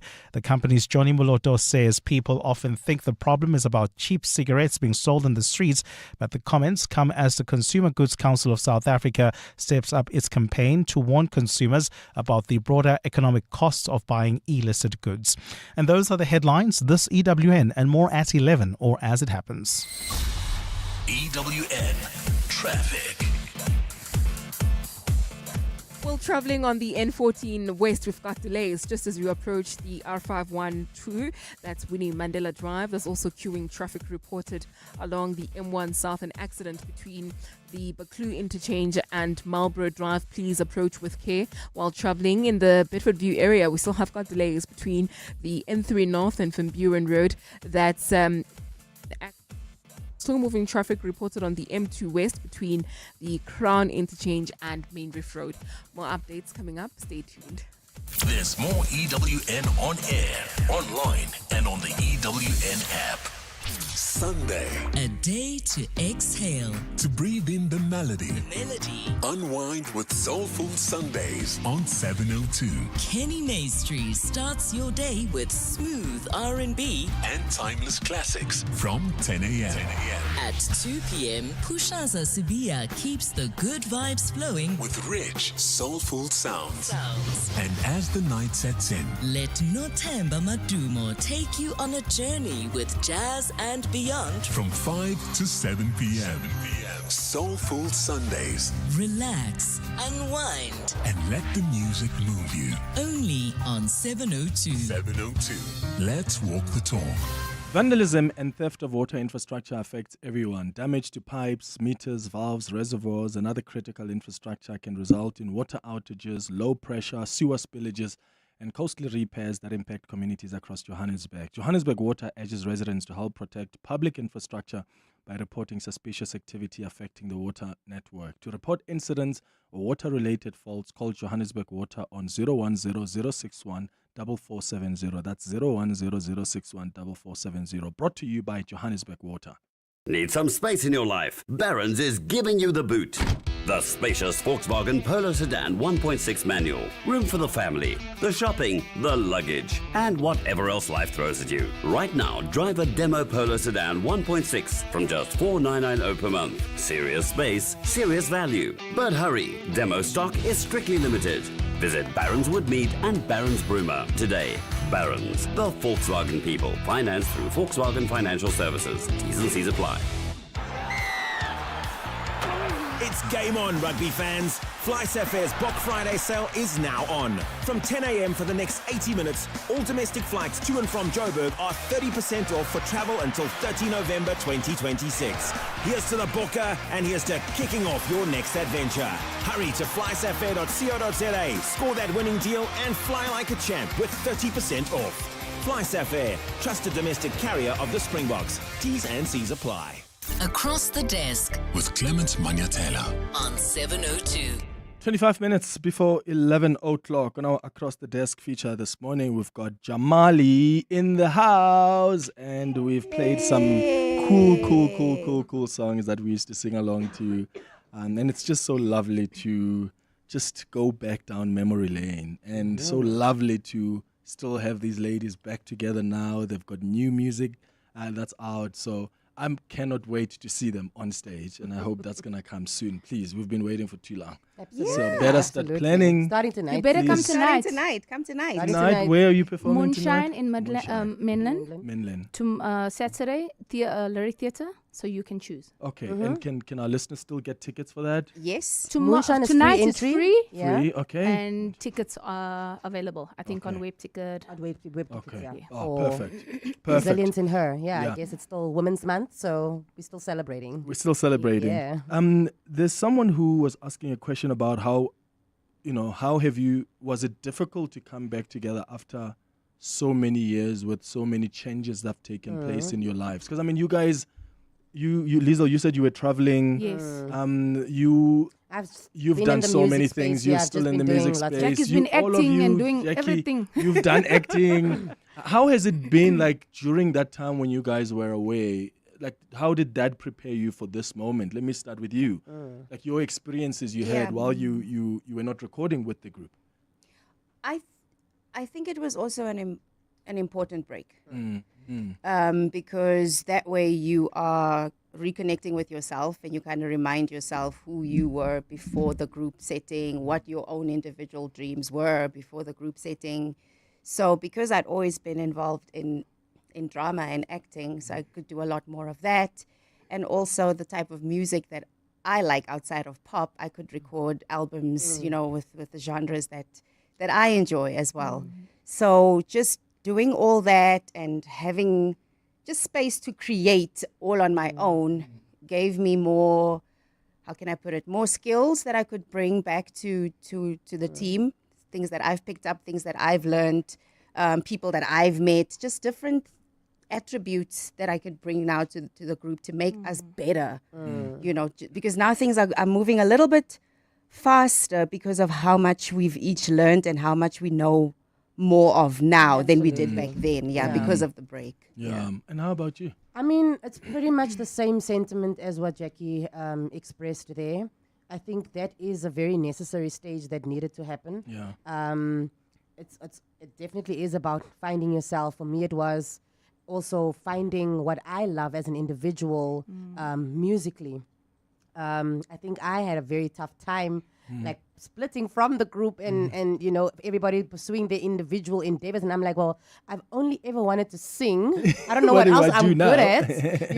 Like what else am I good at? I know what else they are good at, but I don't know what else I'm good at. So I think that was a very necessary stage for me to go through, connect with other artists, younger artists even, that I felt like I could also learn from as much as I could share knowledge with them, and became a mentor by default. I felt like they were also mentoring me, in a lot of ways, and they don't even know it. Shekinah being one of those people.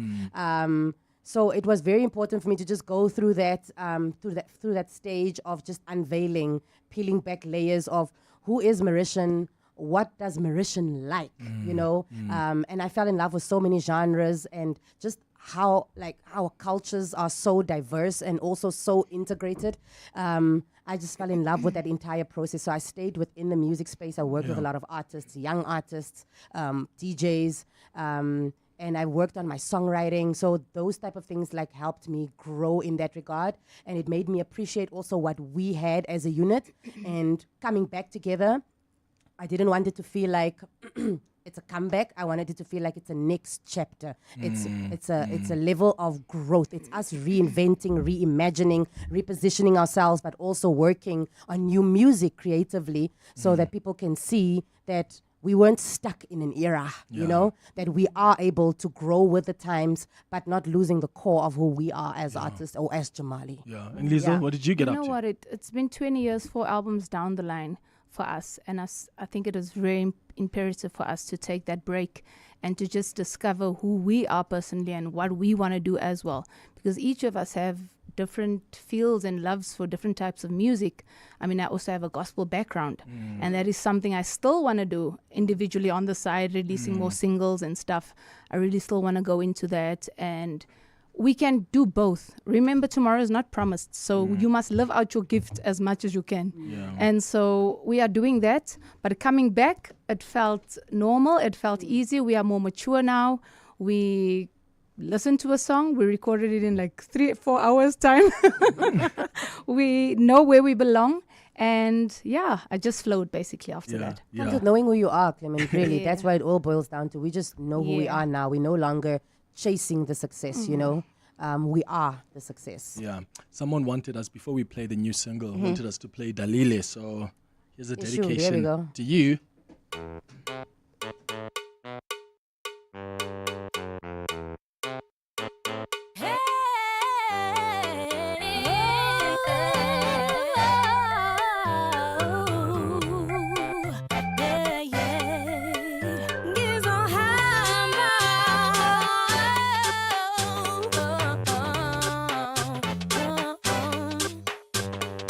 La la la la la la la la la la la la.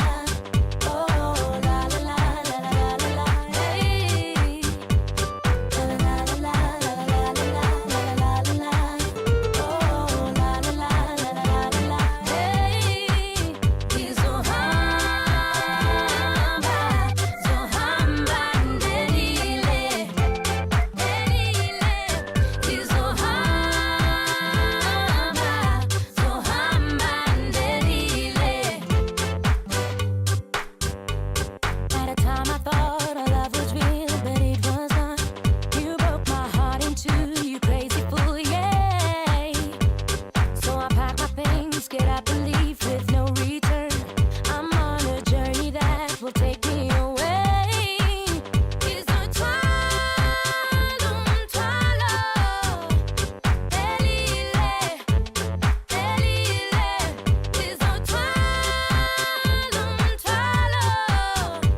Well, if you're watching on YouTube, you saw us dance. I'll post the video on Twitter, on Instagram. I'm not that bad. Jackie, you thought I was terrible at dancing. I take it You back. want to take it back and apologize publicly to the Republic? I also think that it's also our age category that helps the fact that these moves worked for you. They did, yeah. Yes. Yeah, No, but they Clement, were I too believed hectic. in you. I believed in you. So, You so they did. must apologize to us. They have to apologize. to us. I Yeah. apologize. I take it back. Yeah. Clement, Take you full were wonderful. accountability. Remember that rhythm, guys? No, the Yeah. rhythm is there. I said he's not bad. He's not bad, yeah. Yeah, let's go back. Let's go back to some WhatsApps on 072 702 1702. Clement, about 702 right now with Jamali.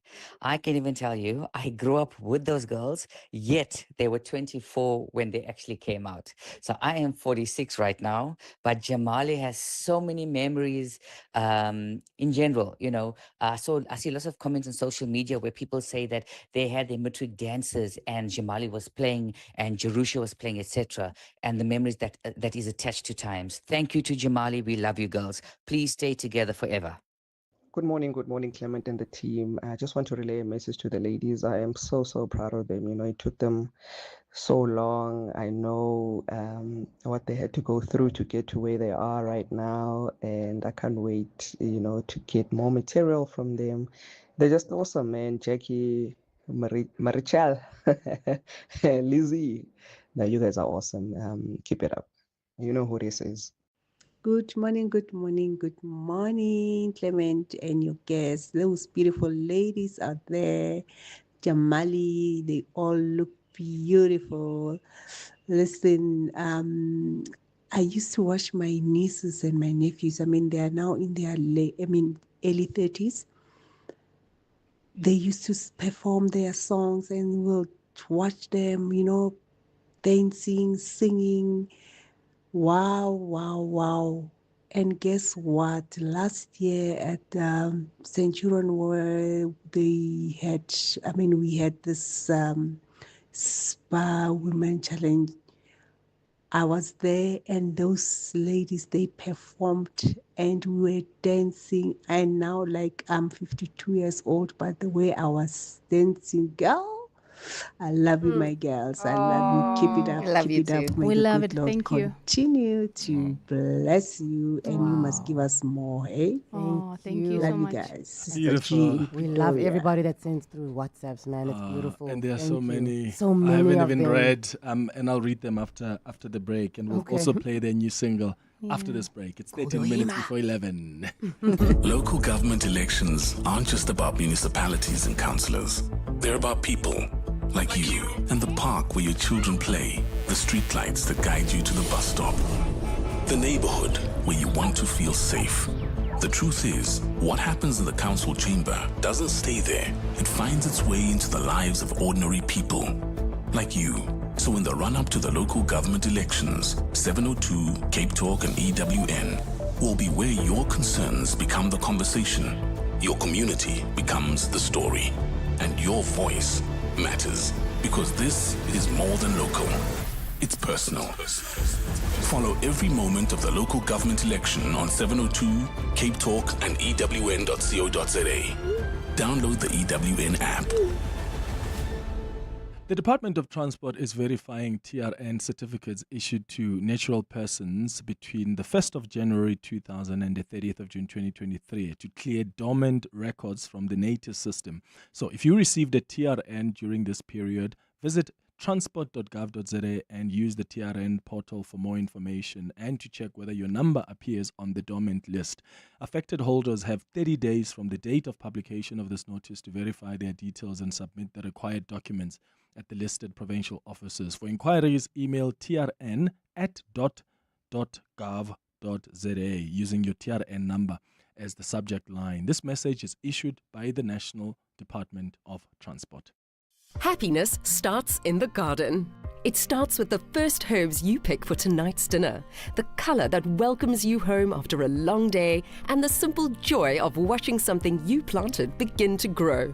Enjoy 25% off all seedling 6-packs and herbs at Stodels, Bryanston and Ferndale. Plus compost 30 DM, 4 bags for 100 Rand. Visit Stodels Garden Centre before 23 August. Stodels, create happiness. Unleash extraordinary with the all-new Samsung Galaxy Z Fold 8 256 gig from Vodacom. Get it for just 1,549 Rand per month over 36 months on a 4 gig Red Core plan. Plus, receive an in-store accessory voucher up to the value of 1,500 Rand. Enhance your deal at 149 Rand extra per month and get the new Galaxy Watch 9 eSIM. Available in-store and online. T's and C's apply. Further together. Vodacom. Across the desk With Clement Manyathela. on 702. It's 10 minutes before 11 o'clock, hanging out with Jamali this morning. So I've got this message from someone who says, "Hey Clement, please tell Jamali never to break our hearts again. We need them together. So please don't break our hearts again." Oh, dear. Another one says, "Hi Clement, oh, how mature, smart and articulate are those ladies. Wow. Truly impressed by their substance, character and how they've grown. All the best with what they call their next chapter rather than a comeback." That's a message from Kumbu in Roodepoort. Thank you, Thank you. And then Kel says, "Hi Clement, I'm such a Jamali fan, and also I want to say hi to my aunt Liesel." Okay, Kel. It's my niece, Kelsey. Another one says, Love "Hey you, my babe." Clement, Rachel here. Every time the ladies speak, I get goosebumps. I don't believe I'm listening to them. I feel like I'm crying. I love them so much. Love Me For Me has always been my hit song." And then another one says, "Hi Clement, you have one of my favorite groups there. I followed them from the first episode of Pop Stars. Lots of love and we miss you guys so much, and you're all looking beautiful like the first day we saw you Thank all you. on TV. Stay blessed." That's a message from Joe. Thank There you. was, speaking of looking beautiful, someone asked earlier, why do they look like they've not aged a bit? What It's are a you guys combination. taking? It's a combination. Because we haven't. You haven't Look, aged, it's yeah? 10% You're taking skincare and anti-aging. 90% minding our business. But seriously, guys, like you guys still look amazing. Like, Thank you. I guess it's What trying is to live it? a stress-free life. Yeah. It's trying to just stay happy. I think also your mood and everything. Yeah. everything affects how. It's important to look after yourself as Yeah. well. I mean, you got to gym, you got to eat right, you got to, but our jobs are also not office jobs where we are sitting and stressing. for We 8 get- Different kind hours. of stress. We though. get to create, it's a different kind of stress. Yeah. Stressing Yeah. in studio, but we're not sitting in a office on a computer every single day. I think that Yeah. And some of us don't have man stress. Well, for now. That's the biggest anti-aging remedy, that actually. is like really the secret, ladies. That's the one, hey? Okay, tell me about Ohima. Okay. Jackie, you want to Start start? with the jar. I'm more than anything, I'm very, very excited that we have a new single out. It took Yeah. us 3 years to get to it finally, but here we are. It's a song dedicated specifically to women, to the strength of women, the beauty of women, the resilience of women, and just the pure queens out there.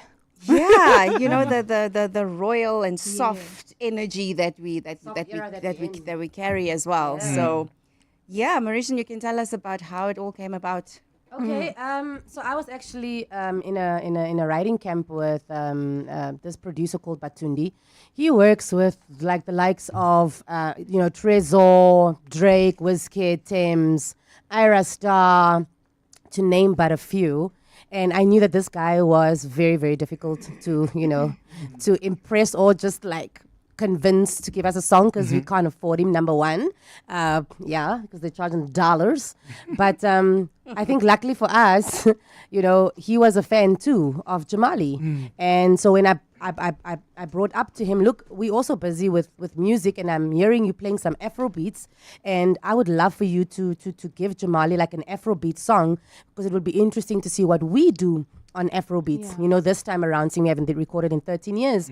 And he's like, well, this was actually created for a male, but if you think you guys can handle it, I'm like, absolutely. Like, just give me like 24 hours, and I'll let you know if the ladies like love this, but I'm pretty sure they will. Yeah. And it was really that. He gave me the beat, myself and Manu Worldstar was just like, brainstorming some ideas of what we would like. And then we said, like, ladies, let's go into studio, let's go and create something. And let's let's play on this word called Ohima, because I heard it in the studio when we were doing the writing camp, and the guys were throwing it out and they were saying, well, it means queen. It's the Akan language of Ghana, and it means queen. And I was like, wow, how fitting and perfect for where we are, and we could literally just create around that. And then I called the ladies up, I played them the beat, they loved it, the rest was history.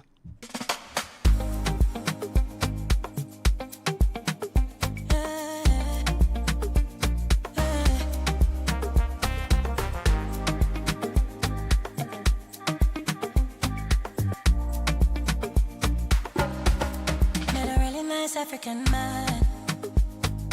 Every time you see my face, you're my biggest fan. He said, baby, you know you one of a kind, and I'm ready to make you mine. Every time you call, like, come my life, come my life. I'd be drumming like the low drum vibe, low drum vibes. In the middle of the crowd is you, I find. He said, baby, you blow my mind. Please say you be like Ohima. You're the one I desire.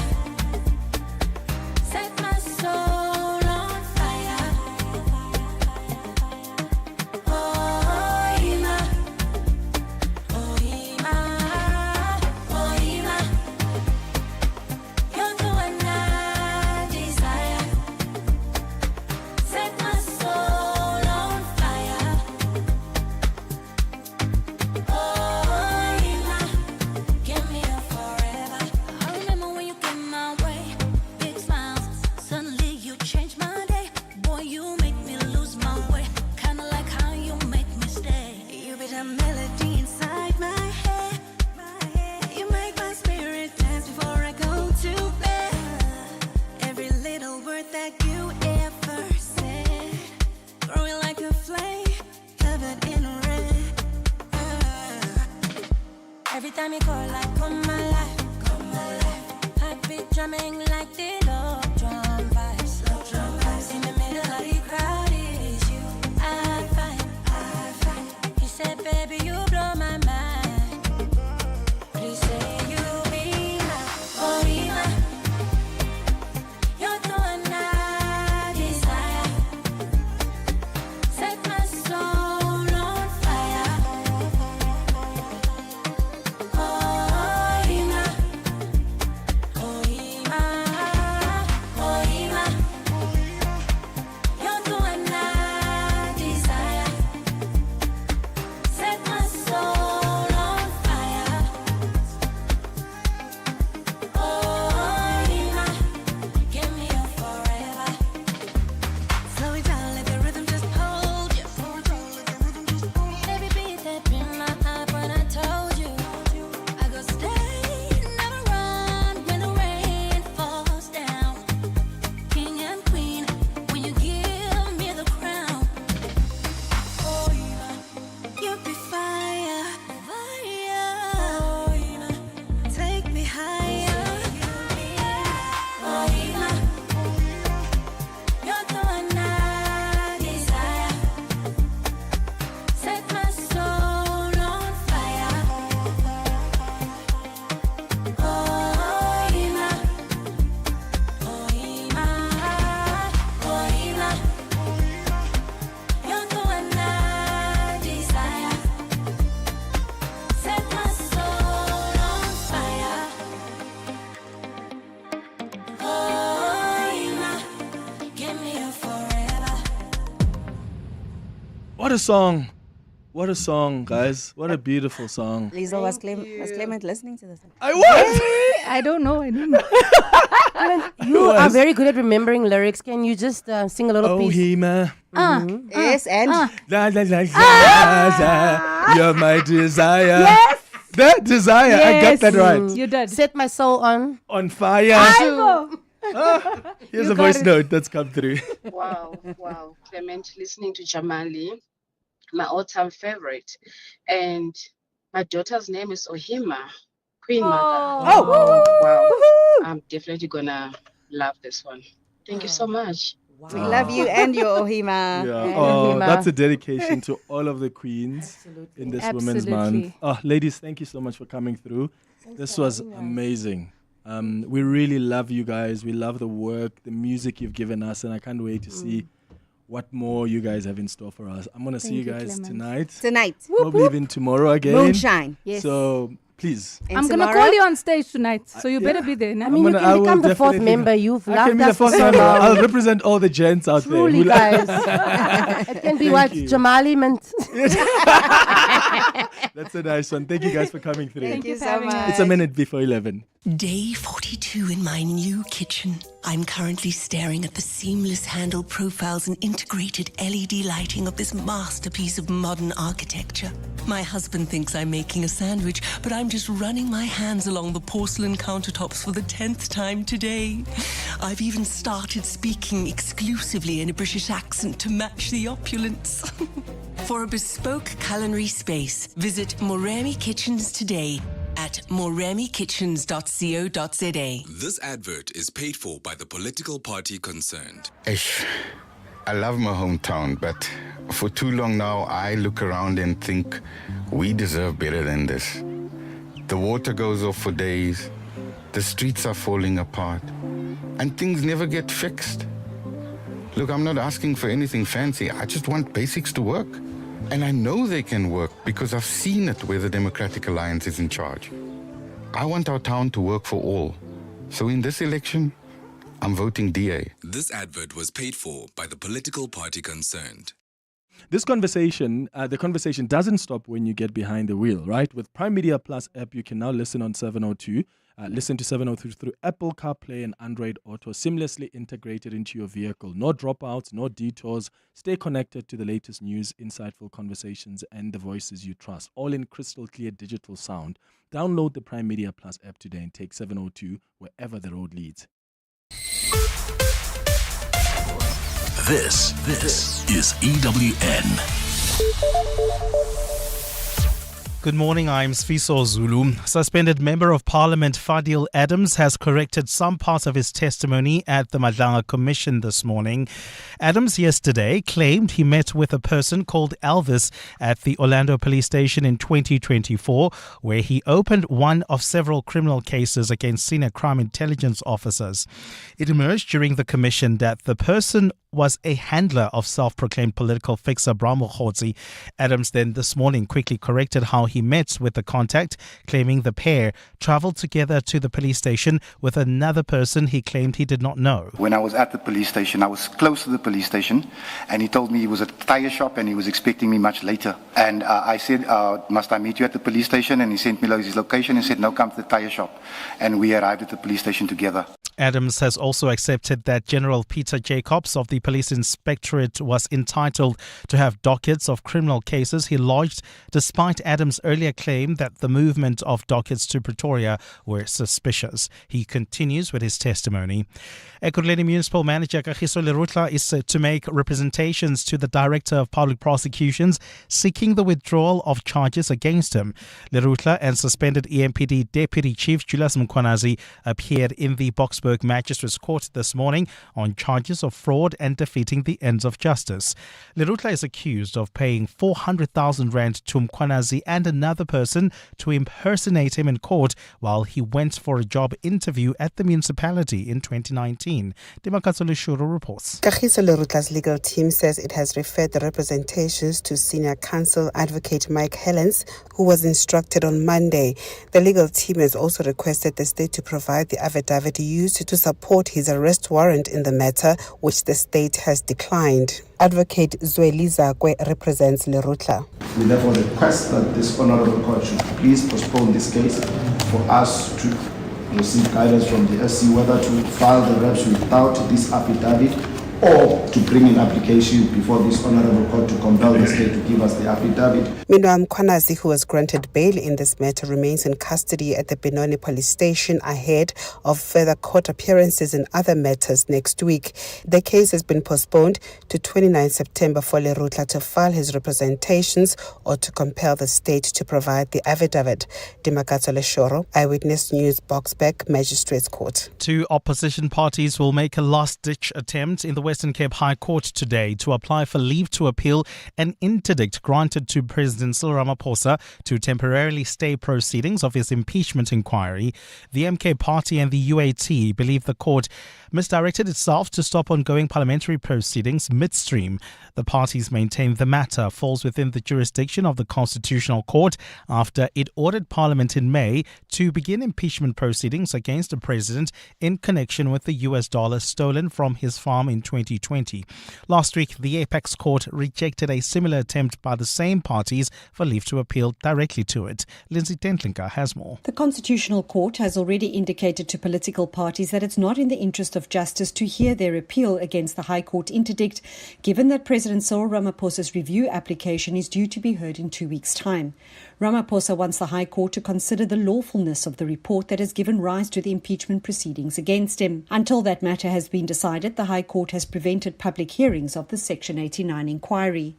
Today, the MKP and UAT are expected to tell the same judges who handed down that order that they had set a dangerous precedent in holding the executive accountable. Besides, the parties say they doubt the independent panel report, which Ramaphosa says has made several incorrect assumptions about what transpired at Phala is even reviewable. Accusing the president of blowing hot and cold, the applicants argue that by abandoning the initial 2022 application for the court to review the report, Ramaphosa is legally precluded from bringing the review. Lindsay Dentlinger, Eyewitness News. And British American Tobacco South Africa says 70% of the market has been captured by illicit trade. The company's Johnny Moloto says people often think the problem is about cheap cigarettes being sold in the streets, but he says the scale of the problem has reached critical levels. The comments come as the Consumer Goods Council of South Africa steps up its campaign to warn consumers about the broader economic costs of buying illicit goods. 3 in 4 cigarettes sold and smoked are illicit. Right? You hear all the right noises, but that doesn't translate into action. That's where the problem is, right? Because you need to back your messaging with the right action. Gold is trading at $4,565.95 an ounce. The rand is at 16.06 to the dollar, 21.91 to the pound, 18.78 to the euro. Brent crude oil is at $93.25 a barrel. And in the traffic, we've got delays on the M1 South in the Kelvin area. This is between the Baklu interchange and Marlborough Drive. While travelling in Melrose, we've got an accident reported on the M1 North. It happened near Corlett Drive, already causing delays. Please approach with care. A fine Friday in store for Gauteng. The temperatures will peak at highs between 27 and 28 degrees. The top story in EWN this hour. Suspended Member of Parliament Fadil Adams has corrected some parts of his testimony at the Madlanga Commission this morning. EWN, in touch, in tune and independent. For the latest, visit ewn.co.za or download the EWN app. You're with Clement Manyathela on 702. Let's walk the talk. Streaming on the Prime Media Plus app. DSTV channel 856, 92.7 and 106 FM.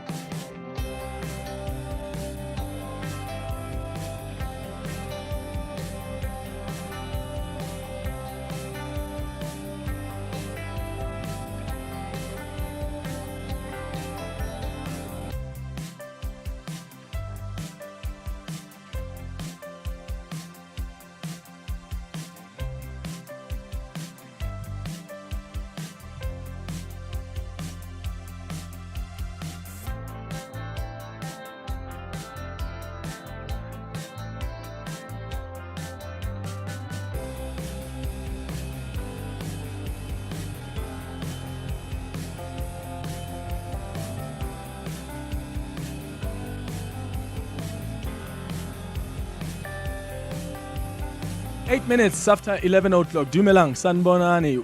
Welcome to the third and final hour of the Clement Manyathela Show. Thank you so much for staying with us here on 702. It's time for our relationship feature. Relationship issues? Relationship talk On 702. So, on our relationship feature this morning, we are discussing how to handle a situation where you question your sexuality while you're in a relationship or marriage.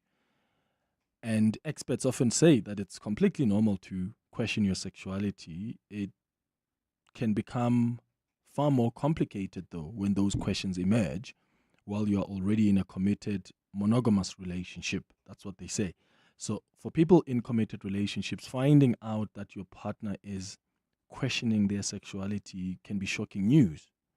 I can only imagine that it's so shocking to the person as well who is experiencing that.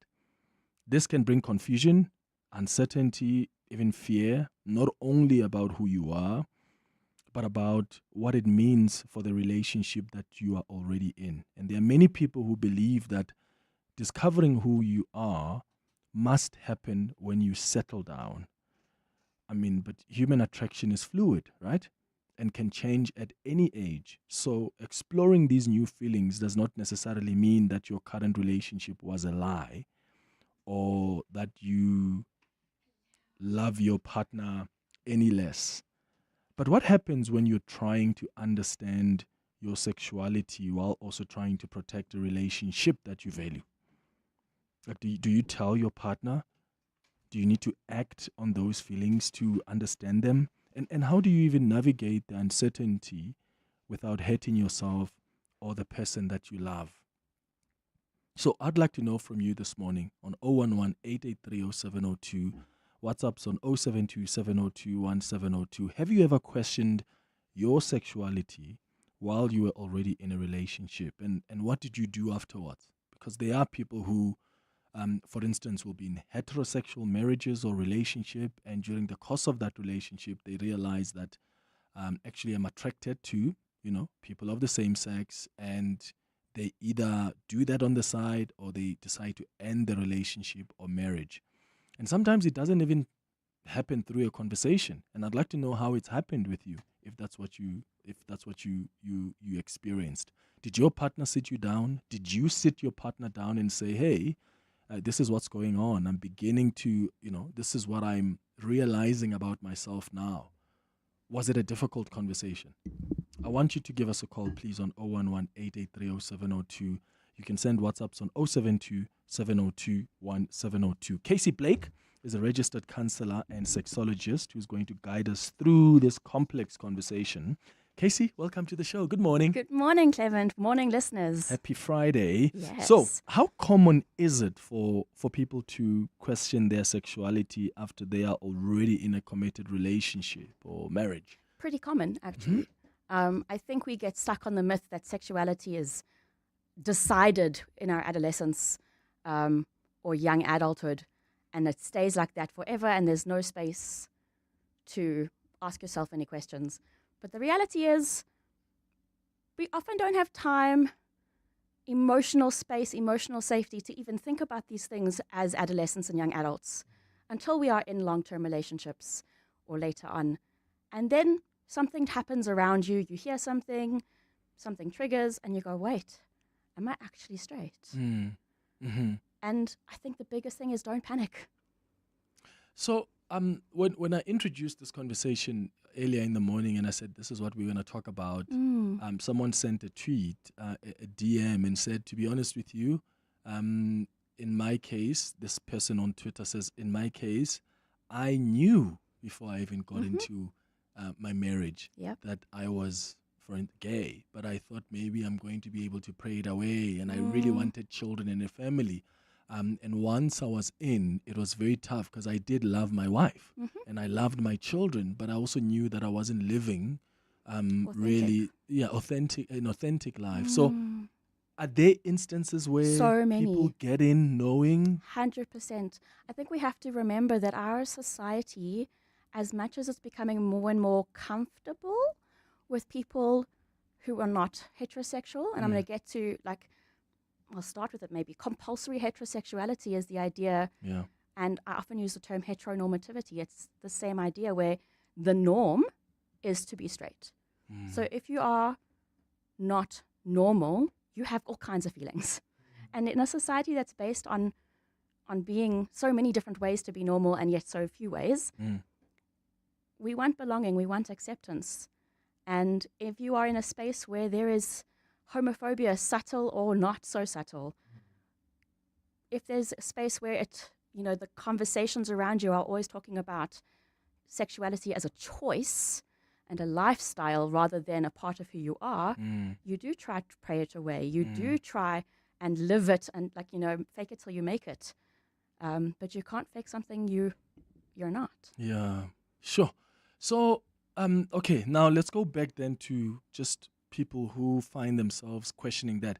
Is it the case of someone who is straight who questions whether they may be attracted to the same sex, or can it happen in same-sex relationship where someone also questions and wonders, I wonder if I'm not straight. Am I really attracted to the same sex? I'm gonna push back a little bit and say maybe it's not one or the other. So a lot of the time we also live in a world that is what we call biphobic. There's a lot of bisexual invisibility and bi-erasure, and this idea that we have to be gay or straight, right? And a lot of people, whatever their dominant sexual identity that they are in when they are in their relationships, might be going, well, maybe it's not just this person. Maybe I'm attracted to other genders too. So it's not necessarily I'm no longer attracted to you. It's that I'm also. It's also, oh wait, what does this mean about me? And I think that's the thing is we jump ahead and we panic about what does it mean about the relationship. And I'm like, whew, let's together breathe. Because this is about you first, primarily. This is information, and congratulations on having the emotional safety to be able to think about it. Because we can't think about things until we can think about them. Can you imagine, though, how nerve-wracking that could be for 100%. people who don't even understand even the concept of bisexuality? Because as you say, it's almost like you erase that. And often when people say, oh, I'm bisexual, the criticism is, oh yeah, but you must choose what you want. Oh, bye now, gay later. Yeah. Is that what they say? That's one of the things. Bye now, gay later. So the idea of a phase, like that having to be monosexual, right, is the ideal. It's part of the normativity of heteronormativity. You have to choose one, and there's a right answer on what you choose, right? So for people who are attracted to more than one gender, their identity is almost always invisible, because if they're dating someone of the same gender, they're assumed to be gay. If they're dating someone of a different gender, they are assumed to be straight. Okay. So we often assume, that by the time someone settles in a long-term relationship or they're getting in a marriage, they have already figured out their sexuality. But is that realistic? No. I mean, can sexuality evolve or become clearer as we get older and have different life experiences? 100%. I think there's so many layers to that question. So one of them is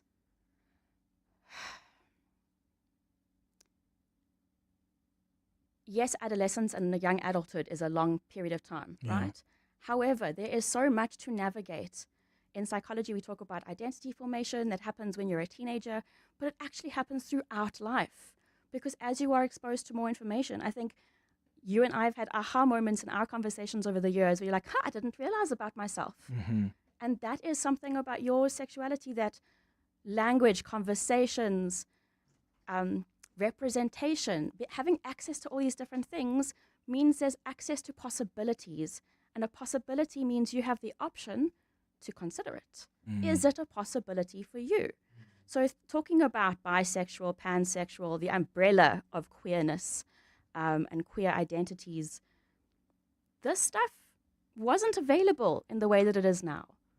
And it's still quite stigmatized in most spaces, unfortunately. I've got some WhatsApps already coming through from our listeners, so please put on your headphones. You can send your WhatsApps on 072 702 1702. Please feel free to call us as well.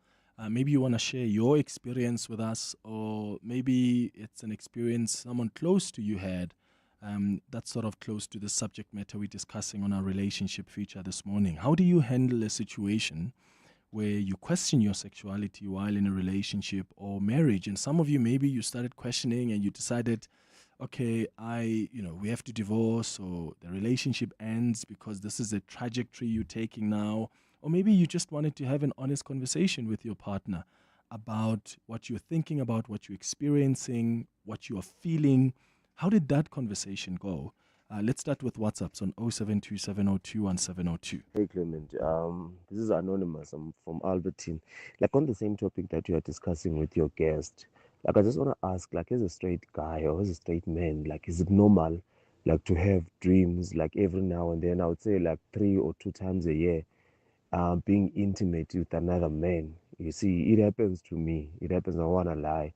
Like I'll be intimate, like in a dream with another man, and it's always someone that you know, it's either a colleague or a friend or just a guy that you know randomly or an acquaintance. Yeah, but, and it always feels, I want to say it always feels good, but it feels okay during that time. I would only feel confused as soon as I wake up from that dream. I just want to ask you, because like, is this even normal, or is it a denial of some sort?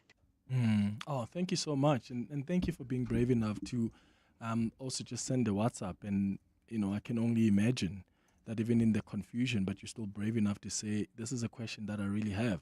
Because as you know, Casey, some people tend to be shy when we talk about this. So this is someone who says they consider themselves straight, 100%. but they sometimes have dreams. He says twice or so a year they would have a dream where they are intimate with someone, whether someone they know, a colleague at work, an acquaintance. And he's not saying it seems like it's amazing in the dream, but he says it's good. Is that normal? 100% normal. Your dreams are normal, whatever you're dreaming, and it doesn't have to mean that the situation in the dream is identical to what you desire. Dreams are just a way for us to process the information in our worlds on an unconscious level. So they're really important. So I've got a few thoughts that come up.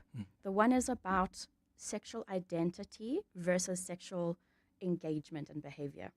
So you can be straight and still enjoy the idea or actual engagement of sexual activity with other men, because that's not your primary sexual attraction and it's not your romantic attraction. So we often conflate and confuse romantic attraction and sexual attraction as one thing.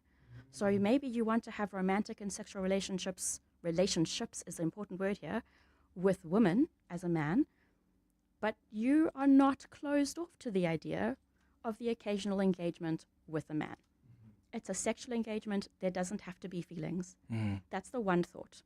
In the idea of thinking about dreams as not a one-to-one meaning, what came up for me is how so in our culture and cultures generally, there's not a lot of space for men to be emotionally intimate and vulnerable with each other. And the way that men are taught to be intimate is through sex with women. So maybe you want to have a deeper friendship, or you're thinking about this person on a deeper level, on an emotional level. And the only way your brain can make sense of it is through the ways that you know how men are allowed to be intimate. So I'm not saying that's what it is. That's just what came up for me is how often our dreams might be showing us things that we're thinking about in the best way we can access them. Yeah, because and I'm raising this because someone says here on the WhatsApp line, "Hi Clement," responding to the person who sent us a voice and says, "Please tell him it's okay to be gay." And I'm raising this because I think some men, and that's why I was praising that listener for sending us a voice note, because I know how these things go. Whenever you are open to sort of express an experience like that, and then someone else will say, "Yeah, there's no way you can dream being intimate with another man and you're not gay." And I think this then gets people to stop being so honest about their experiences, because we're so quick to label people. So there's this idea that one encounter makes you something, or one desire makes you something, despite your history of desires and encounters. Like it's and absolutely it's okay to be gay. But the reason I brought up that it's not necessarily the case in this case is because he identifies as straight, as heterosexual. And there's no way to say I'm an affirming person without sounding defensive, so I'm not even going to go there. But like, all orientations are legitimate, and your orientation and your sexuality is made out of so many different things. And like I mentioned, the different levels of attraction, who you want to have relationships with. And there's no wrong way to do that as long as everyone's able to consent. Another message says, "Hi Clement, over 20 years ago, I found myself attracted to a woman. I panicked because I am Christian, but I told her about it. I suggested that we stop being friends because it was a new friendship. Mm-hmm. I then went on a 2-year-long period of fasting and prayer, hoping to get over the attraction. The attraction intensified with time, and we ended up in a relationship. The complication was that she was in a heterosexual relationship before, and during our relationship, we were not young. I was in my mid-20s and she was in her mid-30s. It was complicated, and I don't wish it for anyone. That's a message from Anonymous, this woman who says 20 years ago she found herself attracted to another woman and she was Christian. It was tough. Spent 2 years fasting and praying until couldn't pray that away, and they ended up in a relationship. Yeah, and it seems it was complicated there. But you know what, Anonymous, if you can, do you mind maybe sharing more with us about where your life is now? Like, are you in a same-sex relationship now, or are you in a heterosexual relationship? Just help me understand that, because you're saying here that I don't wish this for anyone. It was so complicated. I'd like to hear from you if you don't mind sending us another message. Can I add to the Yes, question please. for Anonymous as Mhm. to also, like, how did you feel about yourself in that relationship? If we look at the cheating aside and the needing to hide because of the cheating, what was it like for you? How did you feel in the relationship? What were the different, very confusing and conflicting, often contradicting feelings you had about yourself at the time, if you remember, and looking back on it now 20 years later? That's it. Yeah, please, if you don't mind, send us that message. But this SMS is reminding me of the stories I often heard among ladies. Like if I'm in my social circles, when, at a dinner table, when I'm hearing some ladies speak, there are some ladies who will say, I kissed a girl at some point when I was at university, or at some point in my life, but that didn't necessarily define them as. It's just an experience that they mention, that they've had. What do you say to people who have experienced that, whether it's women at some point who kissed other women, or men who found themselves, doing something with men back in the day, and now they often have to go back to that memory and they use that to question whether or not they are straight now? Is that something that's normal? Because kids can get to be experimental, right? 100%. So many different thoughts here. I'm going to try and capture as many as I can, Please. because my squirrels run away with me. So there's the layer of our society has the male gaze, where, like, if we think about a lot of the pornography that's produced, it's with men's desires in mind, which often fetishizes women same-gender relationships. So it is more socially acceptable for women to experiment than it is under this gaze, because it's very attractive for the normative man. There's some desires about, I'm going to make you straight somehow. I don't know what it is. But the experimentation is more socially permitted amongst women, but often in the context of just to check, just to see. And that could be just an experience. It could be by erasure, like in terms of, this is a bisexual person and I have to erase my bisexuality to be heterosexual now. If you had attractive feelings, like your sexuality, remember, attraction is more than your orientation, right? More than your identity. I mean, your identity is so much more than just who you are attracted to and what you engage in. I think we have to look at, how did you feel in the moment? Were you curious? What were the thoughts? Were you, like, how, upon reflection, were you able to enjoy the memory, or are there shame feelings about it because of the sameness of the genders? Like, how would you feel if it wasn't a same-sex interaction? What makes it different for you? Does that make sense? Like, yeah, there are so many layers. So when you go back to that feeling, how, that moment, how does it make you feel? Is it shame? Yeah. Because I do find that with women, they are very comfortable to even talk about it. It's like, yeah, I've kissed a girl, but I can only imagine that if a man would say that in a table full of men, the reaction would probably be different. In fact, I don't think they would even be comfortable to say that, because Not on a table full of heterosexual men, no, because a lot of the heteronormative stuff around men is to police other men's sexuality, right? And expression of masculinity. You can't do that. That's too woman-like. And even saying that's too gay to a heterosexual man, it's using gayness as an insult. It's saying you're less than somehow. So the way that men police other men, I think it takes so much courage to even say that in that kind of context. Yeah. Okay, I've got so many messages that are coming through, so we're going to get the latest in Eyewitness News headlines. When we come back, I see your messages on 0727021702. Keep them coming. Your calls as well on 011-883-0702. Please share your experiences with us.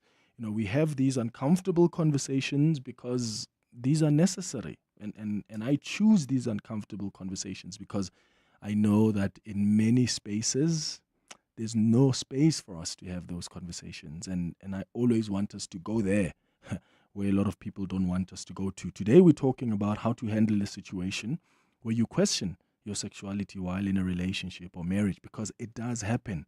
And some people end up deciding to leave the relationship. And as you heard earlier when we started this conversation, some people entered relationships and marriages knowing that they're not, heterosexuals. And then, during that relationship, that's when they realize that, I'm not living an authentic life and I need to make some changes. And sometimes you have conversations with your partner, sometimes you don't. How have you navigated a scenario like that? 011-883-0702. WhatsApp's on 0727021702. It's 11:30. Maki has the latest in Eyewitness News headlines. Good morning. Thanks, Clement. Good morning.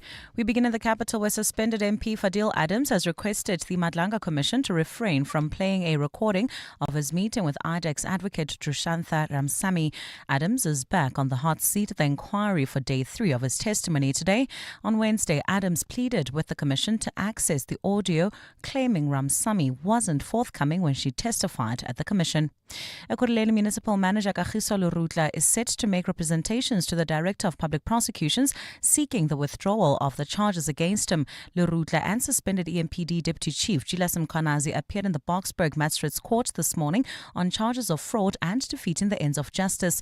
Lurutla is accused of paying 400,000 rand to Mkhwanazi and another person to impersonate him in court while he went for a job interview at the municipality in 2019. And the African Food and Allied Workers Union has added its voice to COSATU's call for the suspension of retrenchment consultations at Premier Foods, saying investors across the country should consider the plight of the Tilbach community. The union has also echoed COSATU's claims that the company is not honouring a merger agreement which states that retrenchments should not be effected within the first 3 years. Premier Foods announced its proposed closure earlier this month, putting the livelihoods of workers and the wider community at risk. Those are the headlines. The Eyewitness News and more at midday or as it happens. EWN Traffic. Traveling on the N3 South in the Limber Park area, we've got an accident right near Marlborough Drive. It's causing heavy delays towards Vincent Magwenya Road. Please approach with care or try to avoid. You can still use the M1 South, although you will be met with a bit of a hold-up due to roadworks that are taking place near Marlborough Drive. If you are traveling in Bedford View, there's queuing traffic on the N3 North between the Van Buren Road exit and the Kilulis interchange. There's also slow-moving traffic on the N12 and the R24 West between Edenvale Road and the Kilulis interchange. Out in the city of Tshwane, some issues being reported on the N14 North. This is just as you approach Old Johannesburg Road. Please try to avoid. You can still use the N1 North, particularly heading towards the CBD. More updates right at the top of the hour. Stay tuned. There's more EWN on air, online, and on the EWN app. Aubrey Masango. Weekday evenings, 8 to midnight. The president has got serious questions to answer. Man, what are you doing with dollars in your cup? Hey, man. These politicians, are they to be trusted with such a serious issue? Yeah, that man must answer. Are these parliamentary committees the right platforms? If our politicians are so thoroughly compromised, all of them, and they know things about each other, can a criminal matter be reliably sent to a political platform when the politicians on that political platform are beholden to each other? Aubrey Masango. 8 to midnight on 702. 702. Spinnazonke celebrates a major milestone. The online gaming powerhouse from Hollywood Bets now offers over 3,000 games. Spinnazonke boasts unbeatable diversity and range, featuring a wealth of games from across the gaming spectrum. Over 35 of the world's top game design studios feature in the sizzling slots on Spinnazonke. Gripping graphics and sublime sound ensure the most immersive gaming experience imaginable. Play now. Hollywood Sportsbook is a licensed betting operator. No persons under the age of 18 years are permitted to gamble. Winners know when to stop. South African Responsible Gambling Foundation toll-free counseling line 0800 006 008 or WhatsApp help to 076 675 0710. Mavis, I wonder if I should sell my car. I'm not sure where to go. Wanna sell your car, but don't know what to do. You don't have to go far, we come to you. If you're rolling on a 1.5 or a Lacquer 2.2, doesn't matter what you drive, we buy cars once you. We Buy Cars, the easiest way to sell your car by far. Relationship issues? Relationship Talk. On 702. 25 minutes before 12 o'clock on our relationship feature this morning, we are having a conversation about what you do and how you handle a situation where you are questioning your sexuality while you're in a relationship or marriage. And my guest this morning, Casey Blake, who's a registered counselor and sexologist, says, well, that's normal. Just the first thing you have to do, take time to breathe and know that it's normal. We got a voice note earlier from a listener who says, I consider myself a straight man, and he says, but he sometimes dreams being, he's got dreams where he's intimate with men, like it happens, twice or so in a year. And he was just asking, is this normal or not? So I want to go to some of your messages that have come through on 072-702-1702 as we continue this conversation. There's one person here on the WhatsApp line who says, hi, Clement and Casey there. I have secretly dated straight/married heterosexual guys before, most of whom doubted or were not sure of their sexuality. I am an openly gay guy. All right, so this is an openly gay guy who has secretly dated straight/married heterosexual guys before, most of whom doubted or were not sure of their sexuality. So I guess that's why he described them as straight/married, because, they're straight, they're married, but well, they're in heterosexual presenting relationships, right? So like if we look at the relationship, we often assign a sexuality, like I said earlier, with bisexual identities being erased, because if you are with someone of the opposite gender, you are assumed to be heterosexual because it's a heterosexual presenting relationship. If you're in a same-sex situation. So I would say that, he's been dating people who have self-identified as straight, are in heterosexual looking relationships, but they're not sure. And my big question here is, what are you not sure about? Because is it pressure to be either or? Is it shame from society? Is it are you allowed to within yourself say, I actually am attracted to my wife and men, maybe mostly men, but also my wife. There's the other person who messaged in. Love and sex can be very separate. They don't have to be together, which is why the relationships don't necessarily have to end, but there has to be conversations if it's going to go forward. Yeah. There needs to be what's in it for us still with this information? What changes for us with this information? Yeah. So what do you do then, Casey, if you find yourself in that situation? So I understand what you say, that take a moment and breathe. But what if you realize that actually I'm not as straight as I thought I was? Maybe I'm actually attracted to the same sex, and you're already in a long-term relationship or marriage. Is it best to just, especially when you're not ready to have that conversation, because some men will say, or women will say, I wasn't ready to sit my person down that I've been in a relationship with for so long and we've raised these children, so I decided to leave. But the problem is when you leave like that and you start then dating same-sex, you start being in same-sex relationships, then that is seen as a betrayal to this person that you never had a conversation with. Also, so would you advise what the are you listeners- avoiding, Mm. right? Because the consequences, you have forced the consequences, Mm. right?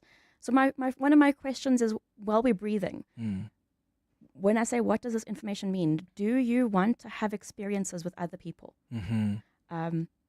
Is the relationship monogamous? Absolutely, full stop, no space for exploration outside. That's okay. If it is, right? Then you can make these decisions and say, well, I've learned this thing about myself. I don't want to leave the relationship. I've learned this about myself, and I don't think I'm attracted to you anymore. Like, we have to look at your identity primary, then the impact on the relationship. Because if you don't think about yourself first, you're making decisions on everyone's behalf when you don't even have your own answers yet. Yeah, some are thinking about their children. Right? Some man is probably 100%. thinking, who's going to father my children if I decide to live an authentic life?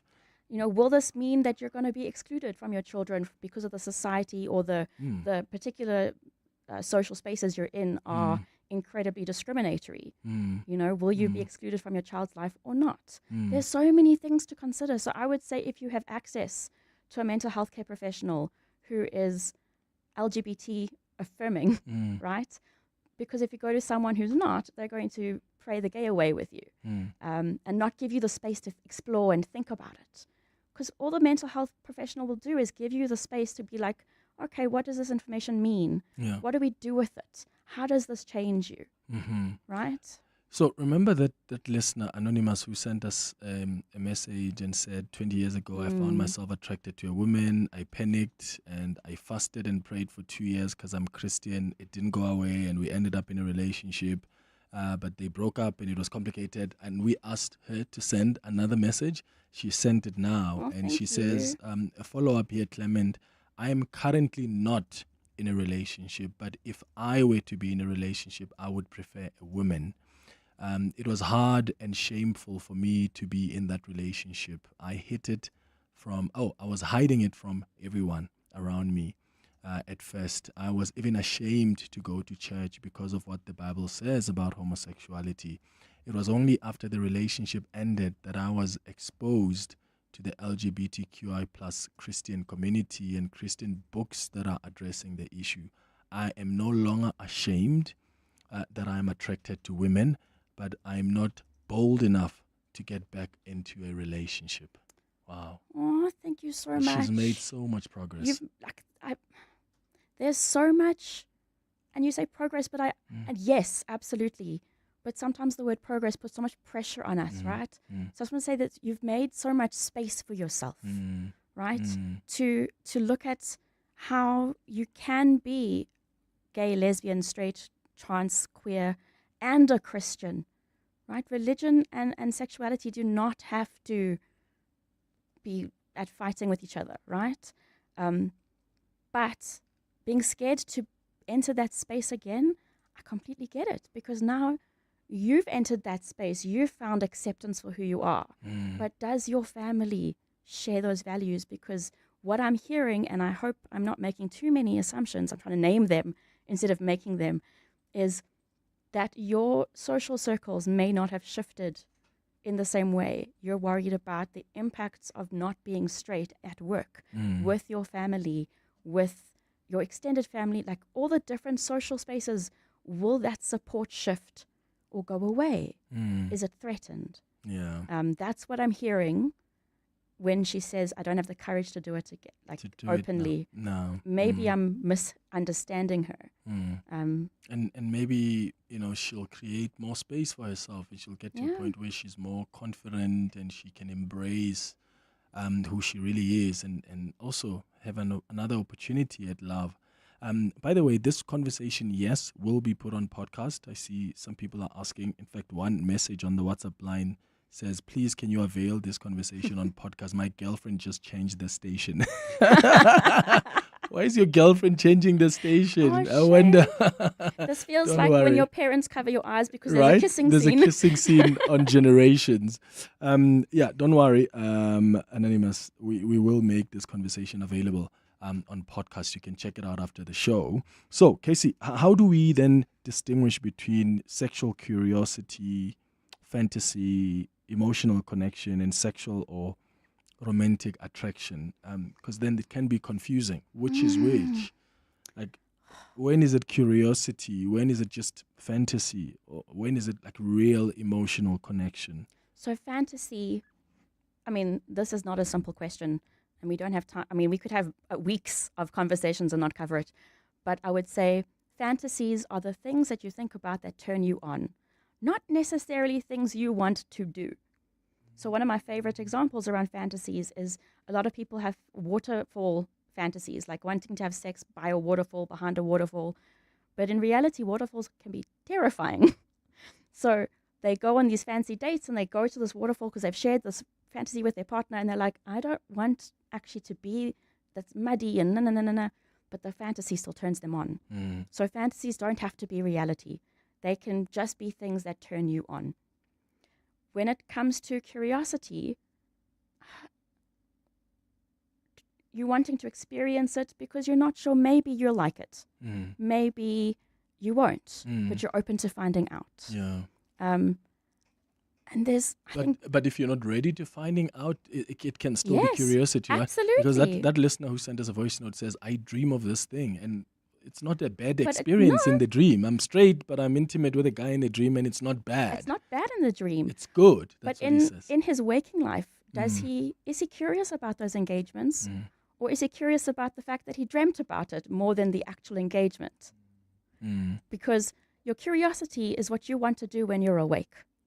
As are the fantasies are what you think about that turns you on. The things you watch, the things you read informs this, but you're going to find the things you like. The behavior you do, a lot of men go, oh, I like bum sex. This is quite yummy. Am I gay? And it's only so-called gay sex, I don't even know what that means, if it's with another man, but then it's just the sex act with another man. It doesn't make you anything. Yeah, there are men who've often called on this show and raised concerns. There was a time we were discussing, in fact, anal sex on the show. And there are men who were calling and saying, I've stopped, like a man would call and say, I've stopped asking my partner that we do that because every time she looks at me weirdly and would one day, like a day later, will question me and say, are you sure that you're straight? Because I said, let's explore anal sex. And I've had women who also call in and say, I'm too worried to do that too often with my partner because what if What it does it turns mean? them gay? Right? What does it mean? Yeah. And I always say that the bum is the great neutralizer. Everyone has an anus. So anal stimulation can be pleasurable for anyone who is open to thinking about it and wanting to do it. Please remember, always lube. The more lube, the better. The wetter, the better is always the thing, regardless of your body type, like what parts you have otherwise. People who are assigned male at birth have a prostate. You can, like, the best way to access it is internally, a finger deep. It just means that that's their way of getting a different kind of orgasm, different kind of pleasure. That's all it means. If we look at what we are looking at as what it means. Am I making sense? So you're worried it's going to turn someone gay? We can't do that. If we could, then conversion therapy would work. And it doesn't. It's actually just torture. We can't turn someone into any kind of sexual orientation. That's not how it works. Yeah. 011-883-0702. That's the number to dial. You can send WhatsApps on 072-702-1702. Have you found yourself in a situation where you are questioning your sexuality? Maybe something that happened a while back. And when you go back to it, it often makes you wonder whether you are straight or not. Let me know on 011-883-0702. How have you handled something like this in your relationship, in your marriage? Believe it or not, it does happen where people sometimes leave relationships or they sit their partners down and they say, this is who I am, and how are we going to manage and handle this going forward? Is that something you've been exposed to, something you've been involved in? Let me know. You can send WhatsApps on 072-702-1702. It's 12 before 12. Hey Siri. Okay, Alexa. You could ask the internet, or you could ask someone that's helped hundreds of customers take on the very same project. Come to the grand opening of Chamberlain East Rand on 1 September and experience service done differently. Need the right paint? We'll help you choose it. Not sure which drill you need? We'll point you in the right direction. Visit Chamberlain East Rand at 26 Great North Road, Benoni, and come and experience knowledgeable, friendly, reliable service as well as unbelievable opening deals. Chamberlain, famous for hardware since 1903. This advert is paid for by the political party concerned. Ish, I love my hometown, but for too long now, I look around and think we deserve better than this. The water goes off for days, the streets are falling apart, and things never get fixed. Look, I'm not asking for anything fancy. I just want basics to work. And I know they can work because I've seen it where the Democratic Alliance is in charge. I want our town to work for all. So in this election, I'm voting DA. This advert was paid for by the political party concerned. Brush, stroke, paint, color, protect, and admire. From roof paint to exterior textures and interior silk, Warrior Paints has it all. The product range and stylish colors are amazing. And what's more, Warrior Paints has crushed prices for incredible savings. Enjoy that good old-fashioned personal service you deserve. For price, quality, variety, and service, Warrior Paints is street ahead. Warrior Paints, affordable, lasting, luxury. Relationship issues? Relationship talk On 702. 10 minutes before 12 o'clock. All right. I've got some of your messages coming through on the WhatsApp line. Who's this? Is this anonymous? It says, hi, Clement. Okay, it's not anonymous. Hi, Clement. I'm Thabo from Soweto. Ish, this is a difficult topic. I am a 30-year-old man living a strange life. People know me as a straight guy, Kasi, Pantsula. That's my lifestyle. But I'm interested. They know me to be interested in women. But deep down in my heart, I know that it's lies. Actually, I'm interested in a man. I wish to try it some other day, but I'm scared of what people are going to say. They're going to talk about me. Please, can you advise me? Ask your guests to advise me. All right, Thabo, thank you for your message. So Thabo is from Soweto. He says, this is really a difficult topic for him because clearly he can relate. He's 30.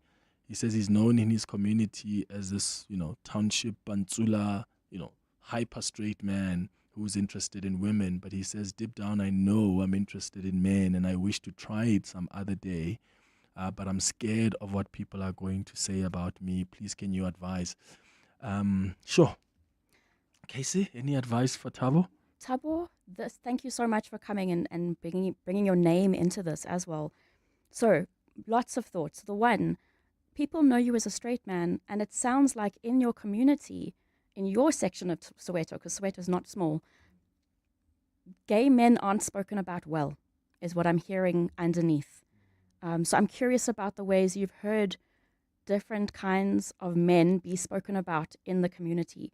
What does it mean in terms of your manlyhood in the community to be gay or to not be straight or to be interested in men? We don't even have to put labels. Labels are great, but they're also limitations.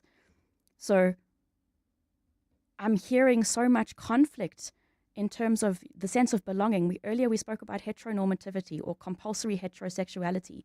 What a beautiful example, right? He knows that the best way to belong is to be what is considered normal.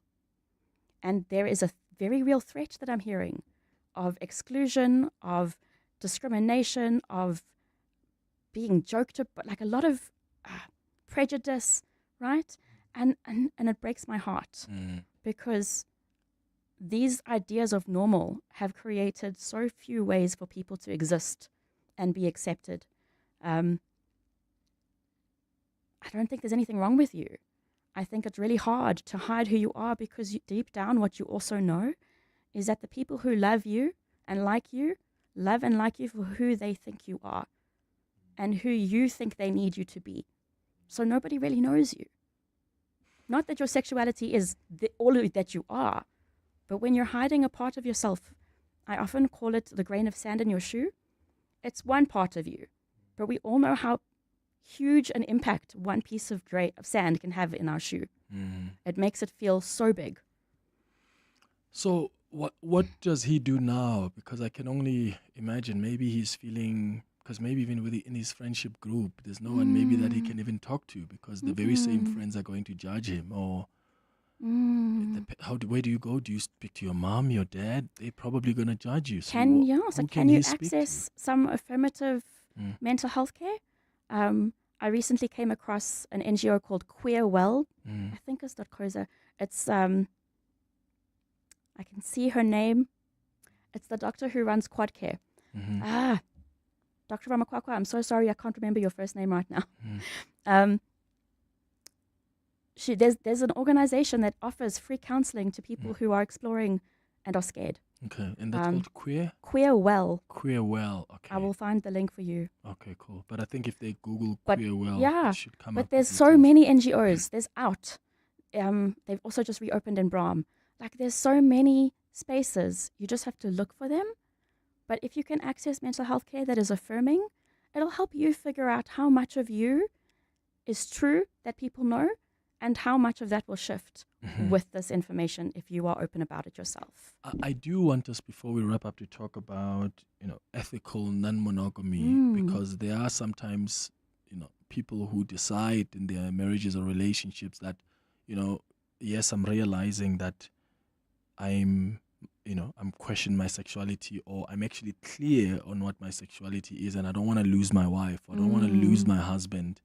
I want to maintain and keep this marriage or relationship, but I also want to be able to, satisfy this other part of me. What's your advice to people who find themselves in those shoes? How do you handle that? Well, if you want to stay in the relationship and your partner is happy to stay in the relationship, and you're both happy with the idea of you exploring your sexuality with people of a different gender to your partner, then there's so many different ways to do that. Consensual non-monogamy is about the consent. Everybody involved knows what's happening, consents to the activity outside of this partnership, right? Of the multiple different ways. You can do it without it being a relationship. You can do it with it being a relationship. There's so many ways. But if you're just curious on a sexual level, there's so many ways you can do this. You can even do it together in a swinging context, if that's something What is a swinging context? Swinging context. So swinging is the umbrella term for sexual non-monogamy, but romantic monogamy. So sexual non-monogamy. Okay, so you're having... So the partnership, right, the couple enjoys having sex with other people, but they can't together. Together. So you can't do it on your own. Sometimes you can. There's each couple has their own rules. But if you want to both explore a woman, then you can together. If you both want to explore a man together, but you you can. don't have to do that if you're not interested. But you don't have to do it if you're not interested. Like, these are just so many ways to explore. You can do it alone. There's so many ways. But the big thing is upfront conversations. And everyone's so scared of that, right? So everyone, like you said, so many people just up and leave. And it's not necessarily the only option, because monogamy is also compulsory as normal. Yeah.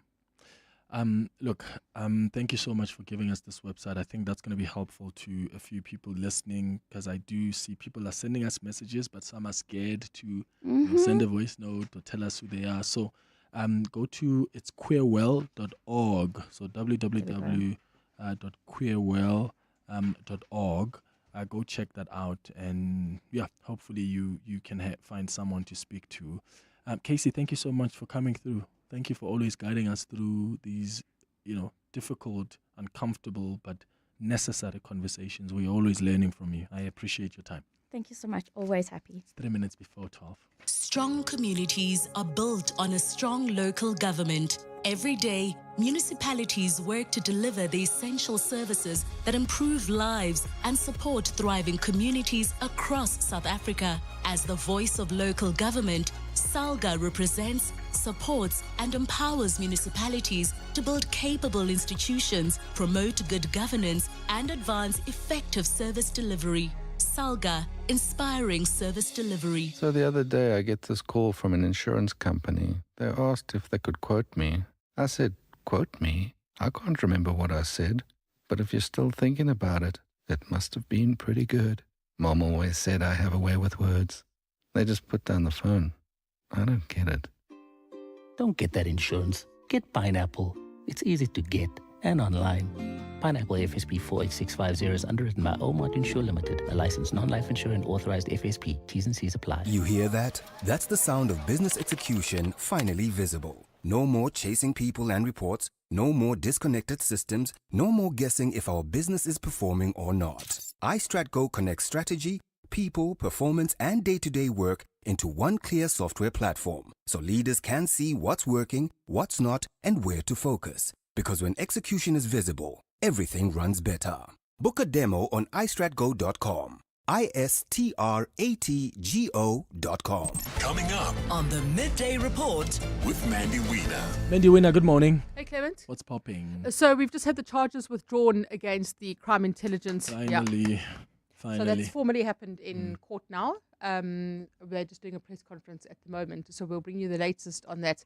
The charges withdrawn against the crime intelligence leaders. Is that oh yeah, I see someone there. Oh, it is Dineo Mokwele, Yes. the lady who was charged for crimes that she may or may not commit in the future. Yeah. It's crazy. Fadil Adams is just digging himself deeper at the Madlanga Commission. Yeah. He's now retracted part of his testimony. So we'll get the latest there. I just heard they played them an interview I did with him on the SABC, and he had to backtrack on that as well. Oh, you featured? Apparently. At the Madlanga Yeah, I Commission. got videos saying your debut at the Madlanga. Let that be your only view. Please, let that be the only one. And then the ANC's laid charges against the DA's Matt Burke. A very DA thing to do. Right. The ANC's laid charges against the DA's MP, just to be clear. And then it's Friday. Sports. And good things things too. too. Are you watching the rugby tomorrow? Of course. Oh my God, I don't have tickets.